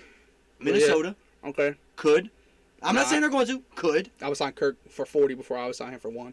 That's crazy. It's not. You would give Russell Wilson $1 million and you could go build around that with already Jay Jettas, Jordan Addison, KJ There's Osborne. 7 quarterbacks in that are rookies I would take over Russell Wilson. That's crazy. But I'm saying minimum. That's wild. I get what you're I get it, but no, and I'm saying like this might not happen. I'm just saying, no team that needs a quarterback besides maybe the Pittsburgh Steelers. No team that needs a quarterback is even in the conversation to go in. None of them are. Vegas is not ready to win. Minnesota, not really ready. I mean, they're not ready to win. Jets aren't in it. The Bears, I mean, they got one right now. Falcons are not ready to win. Tennessee's not ready to win. What if you take Dallas Turner at 8 and then you go sign Russell Wilson at veteran minimum to be your quarterback? And you're not winning the division. Like you're not making. You're winning the division. No, really? That weak division. I'm not saying you're wrong. You can't say that. He's not. You would take Derek Carr, Russell Wilson. Derek Carr, stop because Derek Carr and how great he played. He was close to Lamar Jackson MVP, and he couldn't do that I'm not starting an argument. I didn't say you're wrong. I'm just saying I thought it was interesting your answer there. Bro, like okay, Russ, in my opinion, like okay, so the only reason why I'm not. You bring him back to Seattle. The only reason why Geno Smith is 10 times better than him. Fuck. but I'm saying my thing is the only reason why I'm not completely dogging him out because the Steelers might fuck around signing. Yeah, what about Tennessee? I'll take Will Levis over him. You would take Will Levis over Russell Wilson? Yes. That's interesting. It's not. Will Levis did something Kenny Pickett didn't do. He had games with multiple touchdowns, several of them. I'm taking Will Levis. Also, Will Levis is younger. Hell yeah. Like this people don't get, bro. Unless your roster is ready to win a Super Bowl today, you need to find a long-term quarterback. Tennessee is not ready to win today. Right. They just went and got a whole new regime. Right. They didn't even call plays. You said they should take. What if they take a tackle at 7? Say you take Joe Alt at 7. New York. They're not ready to win though. Their weapons are ass. Their defense is ass. Right. But they're not ready to win. Why would you go get a Russ to be your quarterback if you're not ready to win? And you have a young guy that you could continue to develop who could get you there. Who you could rock out with? You have a brand new head coach who's gonna learn under Russell Wilson for a year also. That's pointless. That's pointless. I'm just yes. There. If a guy is a rookie, if you have playing under your belt and you are the franchise guy now. A couple games though. He didn't play the whole season. you could still. It was like week him. 6 on. You can't. Kenny Pickett didn't play the whole year. He came in week 4. Yeah. 2 weeks later, it was Will Levis. It's the same shit. It's the same shit. I mean, they gave him the keys. Tannehill came back, and Tannehill sat on the fucking bench.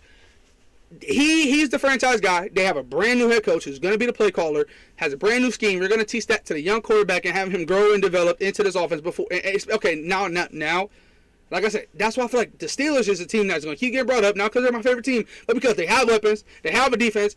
They're age-wise, roster-wise, cap space-wise, it's time to win the Super Bowl. It's time, right?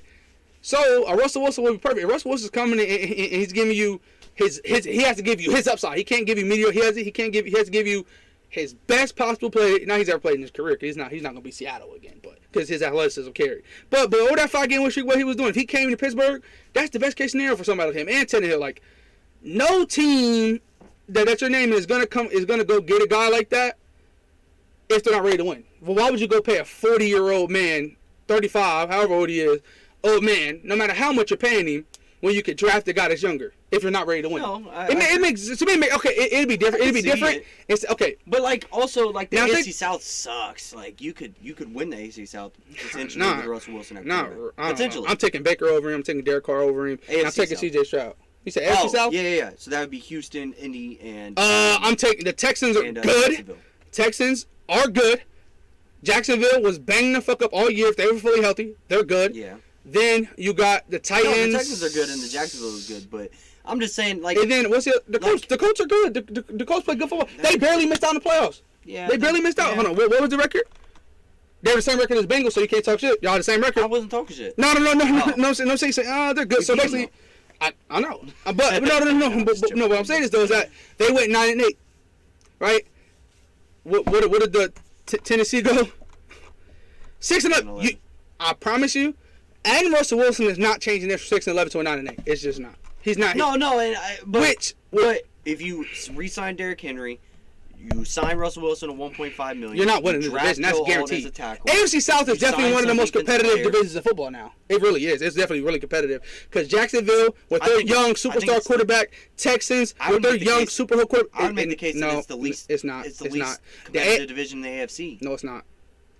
The West is.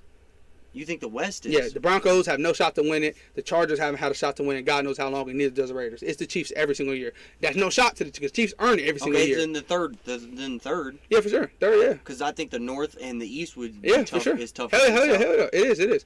But I'm saying though, Russ, he's the fourth best quarterback. I would take Anthony Richardson over him. I would take Gardner Minshew over him, honestly. I would take Trevor Lawrence over him, and obviously I would take CJ Stroud. He didn't have that bad of a year, though. He didn't. But once again, you know what he is. Right. You know what he is. But I don't want a guy to know what he is. Pick look in this scenario. Like if you sign him to a veteran minimum deal, you're paying him less than you would a first round pick. The team, yes, but the teams you're naming, like. You have to say that the one team you hate. You have to say Steelers, because that's the only team that could take a vet quarterback and next do something with him. The Titans aren't winning nothing no time soon. I don't think they're winning anything, but they would be competitive, in my opinion. They're not making the playoffs, that's for sure. No. I think they could have a shot to win the AFC South. Fuck no. It also you think Russell Wilson not by himself? No. If you make other signings, because you would have the money to do though. Okay. The Texans are going to improve a lot. You think they got a shot to beat that team? If you make the correct signing, the Texans are a top 5 team in the AFC. Because it's not hands like down, and the Titans are not going to be a top 5 team in the AFC next year. No. But the Titans still have a solid defense. No, you could add a couple pieces to that defense. Not really. Kevin Byard's gone. Alshire was a one year deal. He's gone. Their cornerback room is ass. It's not good. They lost to Dory Jackson. Their cornerback room, they have Christian Fulton, who's about to be a free agent. Caleb Farley was a first round pick, completely flopped. You have Robert McCreary, who's all right. Then Sean Murphy-Bunting is all right. Yeah, you got Pierre Tart, and you get that other D lineman. Trash. Jeffrey Simmons is the best D lineman. Yeah, that's the best. Simons, yeah. Simmons and Harold Landry. But, okay. Jeffrey Simmons is good, Harold Landry is good, but they're not elite by any means. No, I don't think nothing else on that defense is good. I think Kevin Byard is elite. I think he's elite. He's not elite. It's top 5 at your position. He's not. You don't think he's a top 5 D? No. Or D tackle with me? No. Quentin Williams, Chris Jones. Blanking on names right now. There's several I would take over him. Oh, Justin Amadebuke from the Ravens. I'm trying to go team by team, think who got good D tackles. I mean, he can't stay healthy either. But hold on, so all pros. Trying to see who I want all pros because I was him taking them over him. I mean, I ain't gonna lie, Jalen Carter is in the fucking mix to go over Jeffrey Simmons. About younger, and what I saw from him this past year, he was playing pretty elite. But yeah, so no, I'm saying he's really fucking good. Like, I'm not taking shit away from him. Really fucking good. One of the bright spots of that terrible team. But yeah, Jeffrey Simmons and Russell Wilson being your best two players, you could have the number one overall pick the following year, easily. Like, bro, you understand? Like Russell Wilson, every single QB fucking rating thing, him and Kenny Pickett were neck and fucking neck, flipping back and forth for who's better. He's not all that. I don't think Russell Wilson's all of that, but I think he's better than Will Levis. So Aaron Donald, Chris Jones, Quinnen Williams, Justin Madubuike, shit, I'm trying to think of teams. Daron Payne, what's the other one's name? That's also on the Commanders. Jonathan Allen, Dexter Lawrence.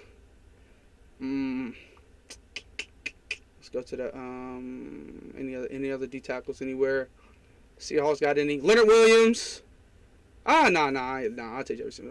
Leonard Williams. Leonard Williams just played good this year, but trying to think. Cardinals don't have none. Rams. Aaron Donald already said him. But yeah, so I see what you mean. Oh, Vita Vea. Like yeah, I mean, yeah. There's definitely guys I would take. I mean, Cam Hayward and him are pretty close, and Cam Hayward is old as shit. So I'm saying like so that's what I'm saying. That he's not top 5 in his position. He's good. He's top 10, not top 5 though. So that's my point though. But he's really good. I just don't think Russ is making that team like at best they're the third best team in that division. Like I said, Russ. this was just a discussion. For sure. Yeah. I think that I don't think Will. It's okay. From a guy, so you have your quarterback. You don't worry about the fuck other quarterbacks doing, except for when people are conversating between who's better out of them and Joe. I don't have a quarterback, so every single guy that has a chance to get traded or get signed by the Steelers, I've dove deep into them, and none of them are elite in this class. There's not one free agent quarterback that's elite. Mm-hmm. But Russell Wilson at his age, he don't have it. Like, don't think of Seattle's Russ. He's not athletic at all. He's not mobile at all. He's a pocket passer now, and he's not the most accurate guy in the league. All right, let's keep going. There's guys. So yeah, Raiders. Nobody's talking about them. Quarterback for sure. Yeah. Yeah. Offensive line. You can go anywhere there. Corner. Yeah. You can go corner too. Yeah. We thought they were going to go corner last year, and they didn't. They went Tyree Wilson. That was pretty bad of a pick now. Saints. They went Brian Brzee last year, defensive tackle. I mean, you can go anywhere. I ain't gonna lie. You can go quarterback. You can go tackle. You can go corner here. You can go wide receiver because Rashid Shaheed is a free agent. Hopefully you bring him back, but Chris Olave and Rashid Shaheed as your 1 and 2, you need more help with them. Maybe you still got Michael Thomas. He's a free agent. 2, yeah. No, he's not. All pro Michael Thomas, who signed. Wait. The team must decide whether they're gonna move on for 4 more. Yeah, hold on. He signed through next season. He's just hurt a lot. Oh yeah, okay, but you know what I'm saying? Yeah, so he's a penny free agent coming up. But once again, old wide receiver that's coming up, I'm taking one. I mean that's you watch the Eagles. Look how teams draft. You have to take one. So once again, I mean, Bengals fans think T. Higgins is gonna play on a tag, and they still want to take one round 1. Why? Because he's not gonna be there long term. Mm-hmm. So still, you take one just in case. But still, I think that's an important position. Edge rusher, yeah, I probably would take one. Cam Jordan, and I mean, but I don't know. 14 is a weird spot in this draft. I would trade up or trade back. It's such a weird spot. But yeah, I would go. You can go corner though. You probably can get Cooper Jean, Terrion Arnold, Kool-Aid, because Nate Wiggins. You probably can get your first pick at corner here. Maybe the second off the board probably. This it's not a bad spot.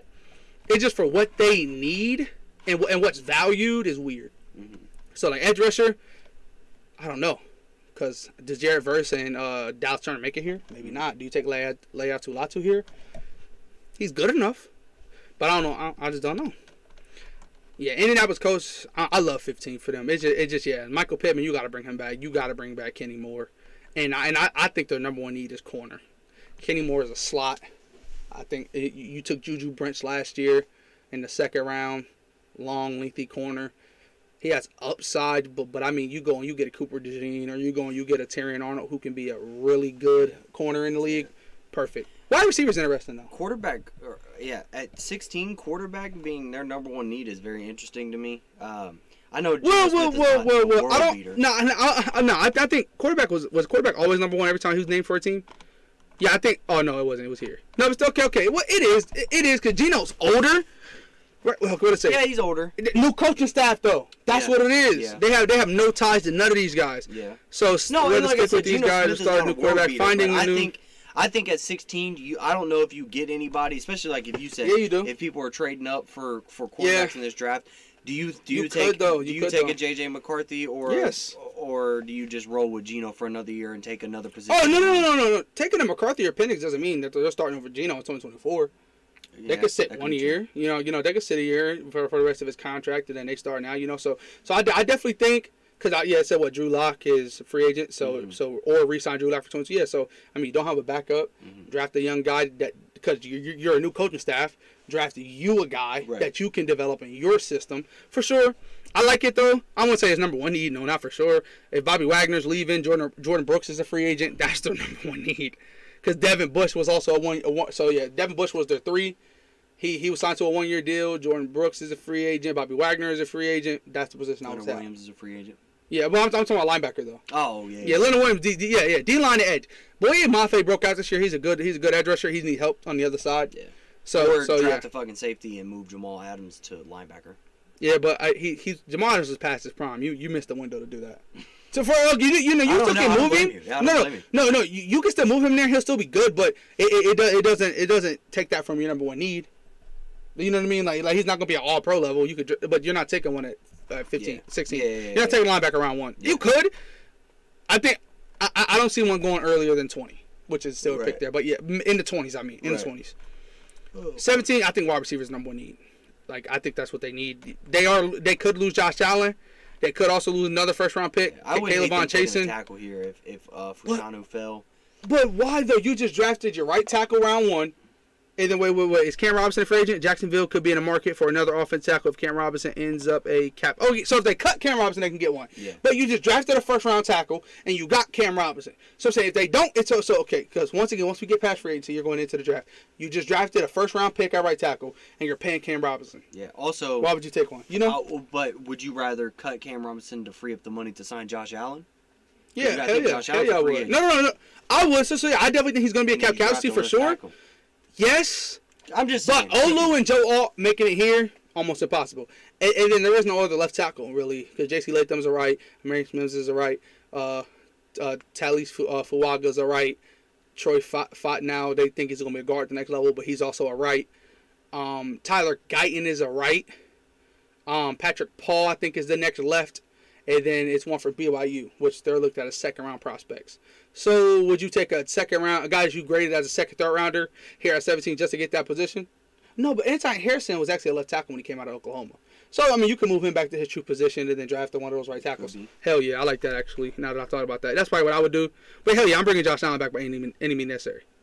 Like, I mean, I'm literally, it says, although Trent, is committed to keeping Josh Allen in Jags uniform next season, bro, I'm giving everything up. I don't give a fuck. I'll trade Trevor Lawrence to keep him down there. Like, he's that good. Yeah. Wide receiver being number 1, in this, so the Bengals could use a franchise tag on T. Higgins if the two sides are unable to work out a new contract, but the team still need to add depth to the position, even if talented wideout returns. Right tackle Jonah Williams and defensive tackle DJ Reader could also receive lucrative deals as free agents, and Cincinnati has no tight ends under contract for 2024. Yeah. So I think y'all take a tight end around 2 earliest. Yeah, I like Jaheim Bell though out of Texas. I want us to take Cade Stover in the 3rd. I want us to take Jerzon Newton at 18. What? Why do you like the second best tackle in the class is Jaheim Bell. He's giving you the blocking that Cade Stover's giving you. He's 10 size little receiver. I just told you we don't draft. I don't want us to draft a tackle. Tight end, you mean? But yeah, a tackle. Tight end, right? I'm talking about tight end. Oh, you said tackle. Oh, I mean tight end. Jaheim Bell is better than Cade Stover. Right, but 100%. Right? I feel like if we take Jerzon Newton at 18. But still, bro, you're just rolling out garbage bags out of position and then coming up with an excuse. No, you're not taking a Cade Stover is a good blocker, but you're not in a pass first offense. You're not taking a better blocker than pass catcher in the top 3 rounds. If you're gonna get a blocker, you're gonna reach to round 4. And then I think y'all gonna sign one. Should still be there at 4. Could, yeah, for sure. No, he definitely. I don't know if I say definitely, but anyways, yeah. And I want us to take Jerzon Newton at 18, and then we need to take probably a safety at or corner. Or corner. DB day 2. We like day 2 DBs. Yeah, everybody does. Everybody does, especially with the past 2 classes. The past 3 classes, it was so deep. Yeah. So yeah, we took DJ Turner last year, and we took Cam Taylor in day 2 DB. For so sure. We like and Jordan Battle was 3rd round pick too. That's another DB that was day 2. Mm-hmm. But yeah. So I mean, personally, so looking at the other side of the Bengals, looking at where I would want to attack, I mean, I would go DB round 1 because I think you can get away with Jamar Chase being your number 1 and maybe sign in one of these cheaper. I mean, this is a good wide receiver for agency. I'm not saying go get Gabe Davis or like Michael Pittman, but I mean, if you do go get a Hollywood Brown, maybe for depending on how much he's asking for. If you do go get a Darnell Mooney, you do go get a serviceable guy. If T plays, even if T doesn't play on tag, this wide receiver class we talked about earlier is deep. Or just you can take a receiver on day 2. What you need to do is tag T, and then if he doesn't play, trade him. For sure, but don't let him walk. Yeah, no, hell no, that's dumb as shit. You get something out of the talent of T. Higgins. Fuck it, I'll give. You can. I mean, you could put 18. You could put 18 and T. Higgins together and move up to 7. With Tennessee. Nah. T. Higgins won't move you that far. Not top 10. With 18? No. Attached to it? No.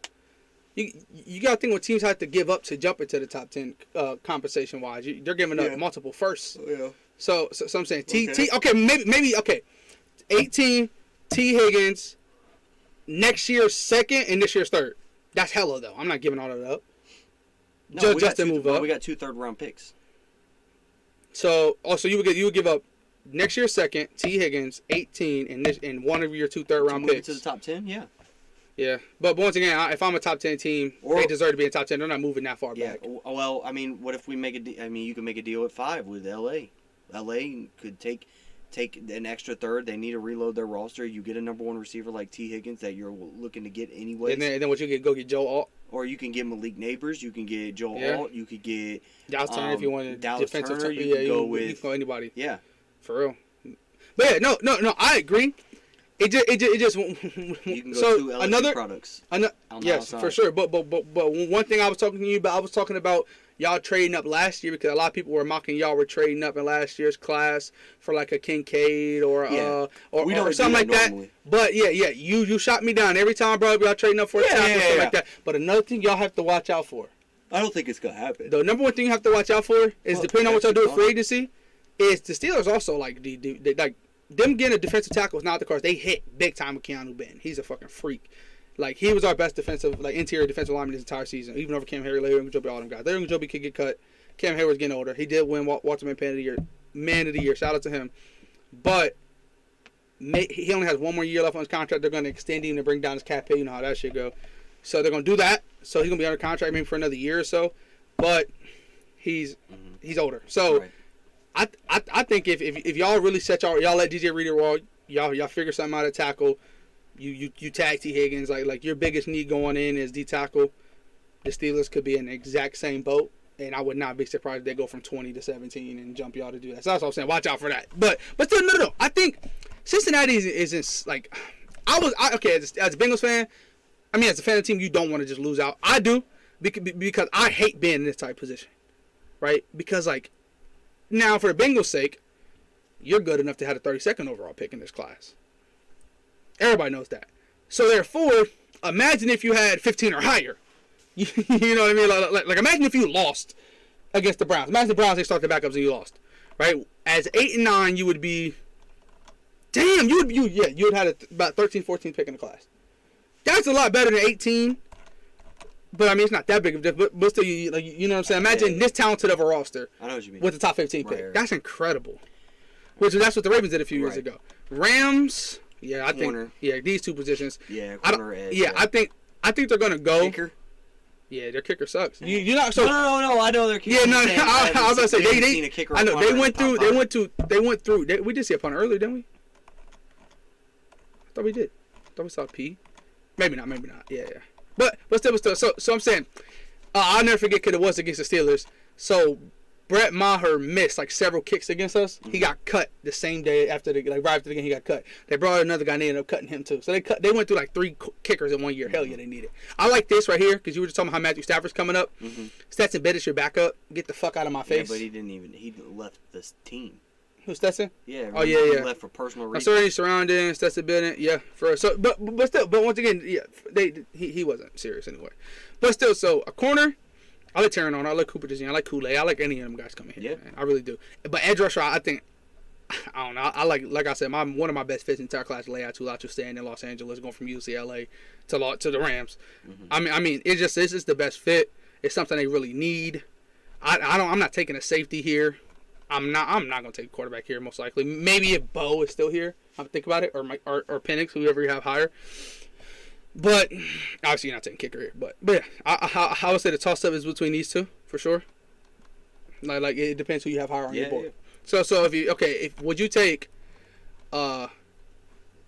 Nate Wiggins, because that's their type, I would say, Quinyon Mitchell from Toledo, or Leia Tulatu here. Probably Leia Tulatu. Okay.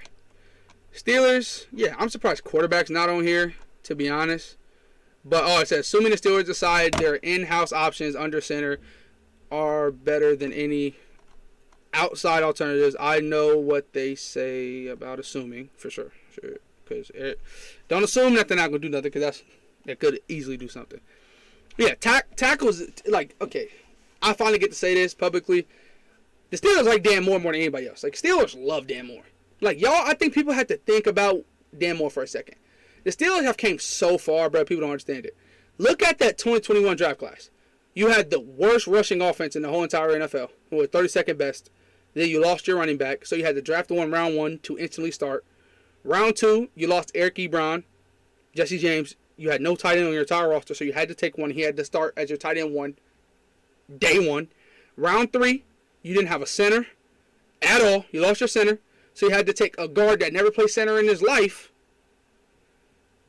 But he's really athletic. You took him in the 3rd round to play center instantly. He's only 6'1", right? Then I mean he was a complete bust. They ended up turning into a fullback and then trading for a 6th-round pick to the Texans this year. Then in the 4th round, you had no left tackle. Villanueva left. You had that's when he went signed with the Ravens. You had 0 left tackle, so you had to take a 4th-round pick at left tackle, and he started. He was on the depth chart going into camp. He was left tackle 1. Think of that for a second. Like that's what they had to do. They had to take a running back, and he was RB1 day 1. He signed a contract. Same thing with tight end. He was tight end 1, not because they were just can't miss prospects, just because you had nobody the fuck else. And nobody else. Going into the next, not one of the rookies started this season. Not one. Broderick Jones was the bench player. Joey Porter Jr. was the bench player at 30. So you had 14th pick, 32nd pick, 48th pick. Kendall Benton, bench player. Darnell Washington, 80th, bench player. Nick Herbig, bench player. And then both your 7th-round picks were bench players. One tore his ACL, which he looked better than Joey Porter Jr. at camp did, the corner that they took in the 7th round. But still. So they all end up starting. It was the rookies that even got you to the playoffs, but none of them started. I see the same approach this year. They're gonna do something about these. This position they might not. Like I said, they like Dan Moore, but you didn't draft Broderick Jones to leave him at right tackle. In my opinion, they could. He looked really good at right tackle, but I think being a 1st-round pick, you want him to play left eventually at least. And obviously Dan Moore isn't amazing, but he started as a 4th-round pick, was terrible, got better. This past year he was one of the best run blockers I've ever seen in my life. Still a bad pass blocker though. So this is his last year on his rookie contract. He's a 4th-round pick. Not going to make that much money. So, I mean, they could easily kick that later and not take that round 1, in my opinion.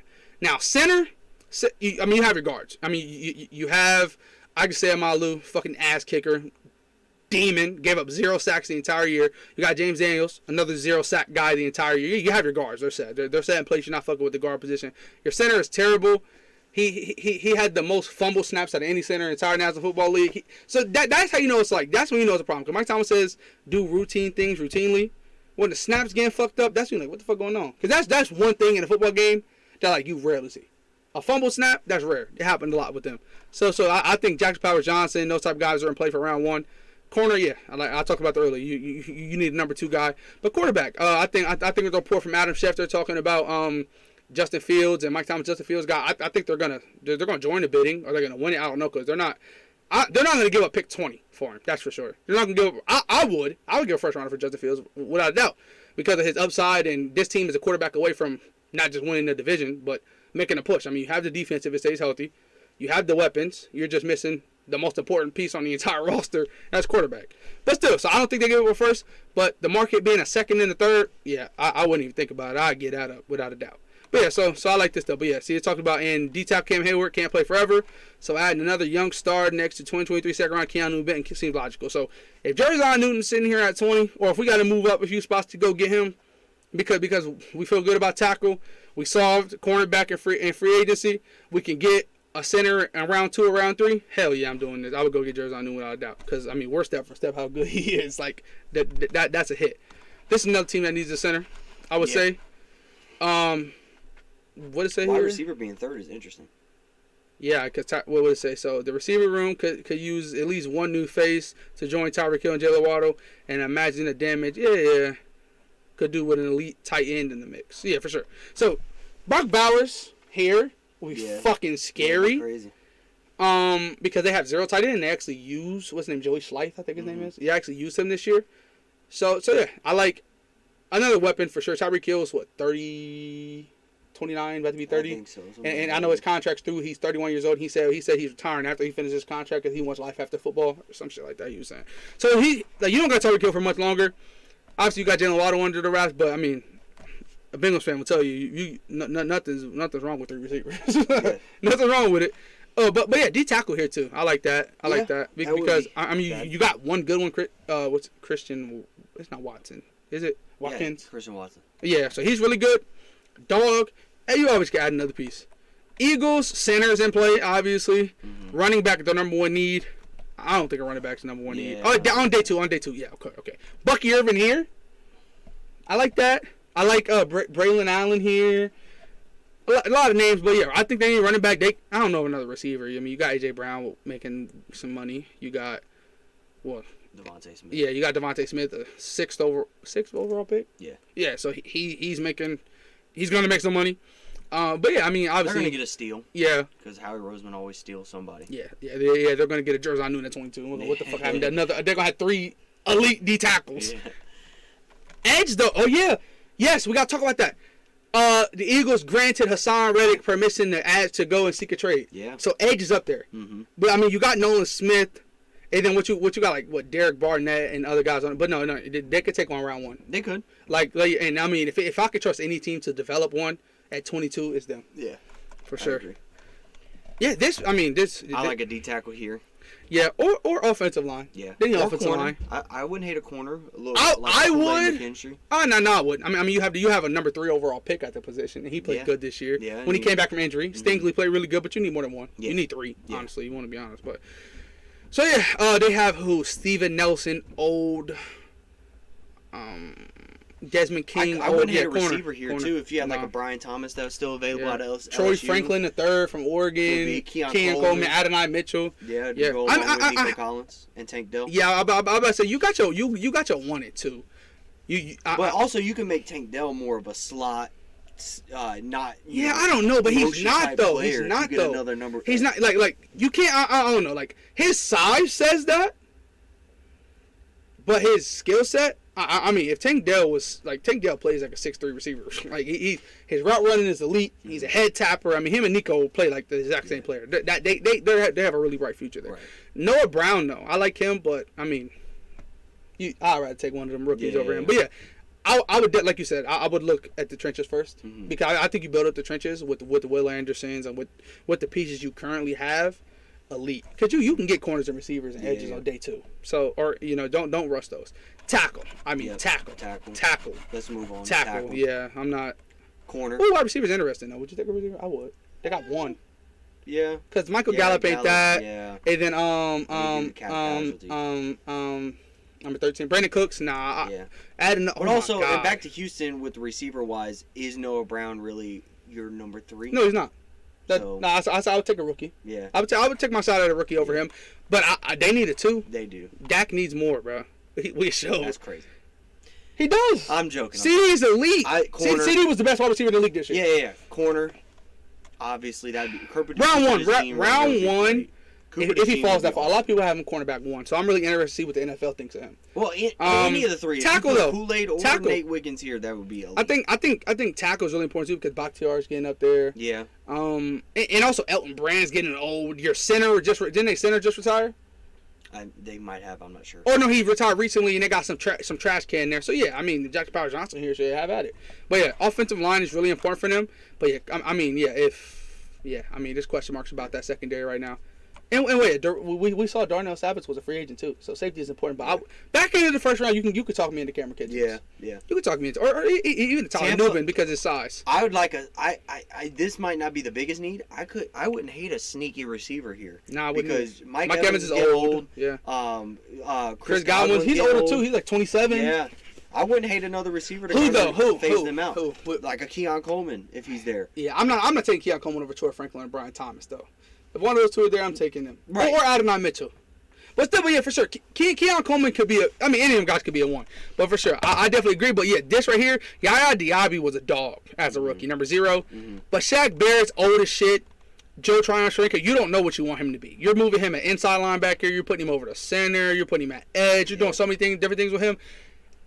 If the right guy is here for them, like Chris Braswell, the other Alabama edge rusher, I could see him go 26. Cardinals again, corner. Yep. Corner here. I think you go wide receiver corner. Mm-hmm. I would love that. Buffalo Bills wide receiver. Yeah. Easily. You could talk me into a corner or an edge. You could talk me into it, but you just took a corner round 1 last year. Yeah, and you're still paying Von Miller a fuck ton of money. Yeah, you are. Gregory. But Gregory, the Bills. And Ed Oliver. Yeah, no, I'm not D tackle, but I'm saying edge. Ed Oliver's interior. But I'm saying edge rusher wise, I would once again, you're at the back end of the first round. You're not getting nobody elite here. Yeah. You can get a Chris Braswell to develop here. But once again, I'm going these 2 positions first. Mm-hmm. I'm looking at wide receiver corner. The only reason why I go wide receiver over corner though is because you just took a Kyer alum around 1 corner. Right. So and you just traded for Rasul Douglas. Yes, you did. Yeah. So that's why I'm going wide receiver. Which my personal take is Brian Thomas, I think, or Troy Franklin, one of the two. I don't know. Both of them are so good. Mm-hmm. Thank you. We were just talking about this earlier, y'all. I agree with you. I don't know why people aren't talking about wide receiver enough for the Lions. Like, they have Amon-Ra St. Brown. Other than that, the wide receivers they don't have. Like, they have. I mean, Jahmyr Gibbs is a great receiver as a running back. Josh Reynolds is all right. Obviously you have Sam Laporta, but Josh Reynolds, Khalif Raymond, as a 3 and 4, I like that. So go get a receiver here. Mm-hmm. But corner is popping out to me because they went and signed Cam Sutton from the Steelers. He was not it. He's not that good. I mean, he's not a good 1. And then Brian Branch is a safety slot corner. He's a dog. Your safety position is pretty good, obviously. It's set up for the future. You have a lot of young guys there, so I don't think safety's in the mix. But you need a cornerback 1. You could talk me into a Kool-Aid here, for sure. Could be. Receiver for sure. Because Zay Flowers is now up for a domestic violence dispute. Not even that. Yeah. Agent, and that's not. Yes. So you're 2. You need a receiver. You're 2 and 4 receivers are free agents. Oh, what about? Yeah, you think Patrick Queen's gone? He has to be, bro. They can't afford it. They declined his 5th round option, didn't they? 5th year, yeah. Or 5th year. He won a 1st round pick. Yeah, he was. Was he not? No, because what the most recent they took Kyle Hamilton and Tyler Linderbaum. Damn. What year was he drafted? 2020 maybe? It was 2020 he was, but 2021, 2022. Yeah, the Ravens declined the 5th round option for Patrick Queen this offseason, leaving the former 1st round pick without a contract after this year. It had to be 2020 because 2020 I didn't really watch that much because Steelers didn't have a 1st round pick. What is 2020 class? It had to be 2020 class. He's a free agent. I think so, yeah. Yeah, so it was 2020. Yeah, so yeah. So I didn't really watch that 1st round because the Steelers didn't have a pick and I was pissed.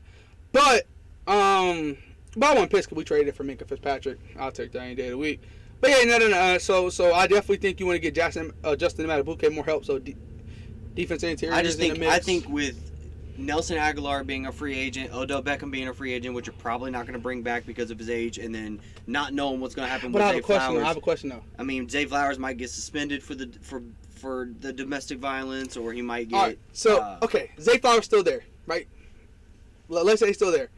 Are you going in 4 years 3 1st round receivers? Because that's what they would do. I mean, I think if you're Baltimore, you're good defensively, you're good offensive line, you got your franchise quarterback. But you're losing an all-pro. I mean, you're not taking a position round 1, obviously, but you know what I mean. So I'm saying like, no, but I think personally, you just keep drafting receivers till you hit. Listen, I mean, they hit with Zay. Let's not say they didn't. Yeah, Zay does hit. No. I'm saying, like, Zay is really good. He's really good, bro. It obviously he's not a 1, but yeah. So yeah, I'm just saying, like, you took Bateman round 1, then you took Zay round 1. So now you would take what? Adonai. I say Adonai Mitchell here would be my best bet. Yeah, or Keon Coleman here round 1. I mean, I like it. I would go wide receiver personally, but I'm saying I don't know if the Ravens do it. I think I wouldn't be fucking surprised if they go like. I wouldn't be surprised if Jerzon Newton is fucking sitting here, and they pair 2 elite interior pass rushers together. Right. Niners corner for sure. Yeah. For what I saw, where it says adding a corner. Javarius Ward. It's the same thing with me and the Steelers and Joey Porter Jr. You need another one. You have. Oh, I mean, Diamador Lenore is elite. He played. I mean, not elite, but he played great in Super Bowl. But he's more of an inside guy than an outside guy. Mm-hmm. Go get another outside guy. Edge is interesting. Yeah. Chase Young is gone now. Yeah. So you can't afford to bring him back. Tackle. I would go tackle here though. If I had to pick any position, I'm taking corner or tackle. 1A, 1B. Yeah. 1A, 1B because your right tackle sucks and your left tackle's old. Right. And then receiver. Yeah. It could be corner if they lose L'Jarius Sneed. Yeah. But you got Trent McDuffie who's playing good ball. But if you lose a guy like L'Jarius Sneed, you might go corner. But yeah, I think, like I said, my favorite pick here is Troy Franklin. You're getting Valdez Scantling that can run routes, that can catch.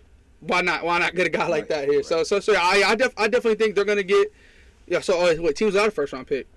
Panthers, they need everything besides quarterback. Wide receiver is huge. Edge is huge if they lose Brian Burns and Frankie Louvu. Yeah. Yeah. I mean, interior offense. You have your tackle, but interior offensive line corner. You took J.C. Horn. He's good, but Dante Jackson's, he's alright.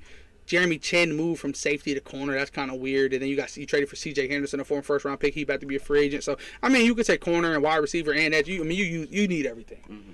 They're not going to be good no time soon unless C.J. Stroud just turns into Joe Burrow and Patrick Mahomes next year. That's interesting. I would go receivers still. What the fuck? Because yeah, I mean, their very first pick last year's draft was a wide receiver. They took Cedric Tillman from Tennessee. Mm-hmm. But D tackle though. Oh damn, these are all the names they losing. Darius Smith, Shelby Harris, Jordan Elliott. Damn, this all defense. Damn, I love it. Nick Chubb, yeah, that shit was bad. I ain't gonna lie, that was bad. Yeah, man, I don't know if he comes back after 2 of them. And a Kareem Hunt's a free agent. They could be in. I like Jerome Ford though. I think he's good. I hadn't even finished it. That's probably why. Offensive line, tackle. Oh my God, DeJuan Jones is good, but yeah, you need a left tackle. Because Willis is not it. Talent-wise, he got that drip, though. I ain't gonna lie. The Browns' offensive lineman, I swear to God, they got the best drip I've ever seen in my life. Mm-hmm. So that give him +5 attribute boost, but he's still like a 65 overall with the +5. So yeah, I think. And there we go. Yeah. So yeah, to wrap it up, I think it's gonna be a great draft like always. Yeah. It's gonna be right. So, my favorite part about the whole draft process, and it's probably yours as well, is how we feel right now.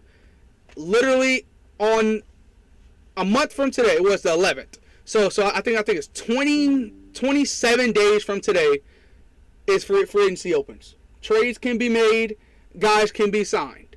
27 days from today. Literally 27 days from today, every single position we just talked about for every single team could change. Mm-hmm.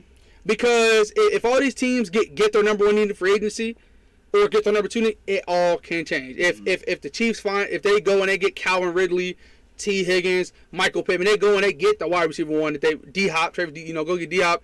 They go and get that wide receiver 1 that they've been needing. We're not going to be talking about that position. Right. So yeah, that's my favorite part about the whole draft process. And also, we are going to be doing a live first round reaction of the NFL draft. We're gonna sit down. Hell yeah. We're gonna get us some food. We're gonna have it on the TV, and you're gonna watch our reactions to every single draft pick live. That'll be coming up at the end of April, obviously. April 27th, I believe. April 27th. I believe it's still the day. Thursday night. Yeah. We're gonna do the entire first round from the first pick all the way to the last pick.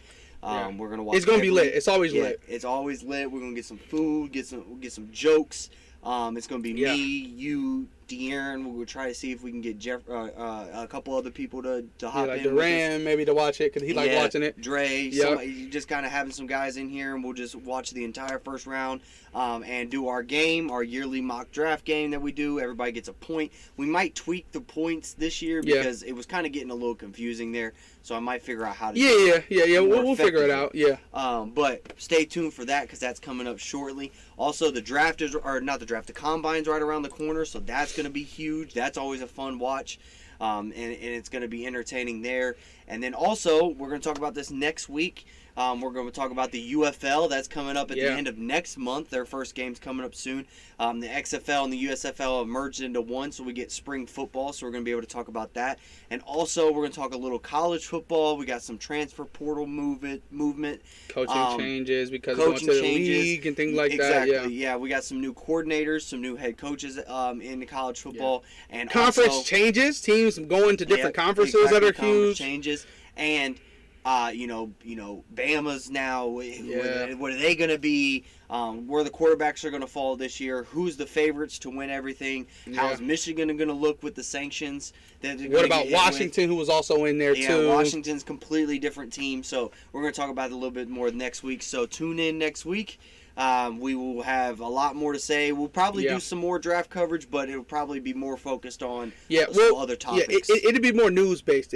News that drops, news that leaks, things like that. When is the free agency? That's what I'm talking about. I said it's March 11th. March 11th? Okay. We're 27 days away from it. 27 days away. And that's why I said, like, that's my favorite part of free agency because the way favorite part of the offseason and draft season is because the way we feel about who's going to go where and where we want guys to go is going to change in 27 days because that first wave of free agents when teams are getting the biggest names out there, some teams aren't going to need those positions. Most teams aren't going to need those same positions. Exactly. All right, so thank you guys for tuning in. We will see you next week. This is the Back of the Bench Pod. Peace. Deuces.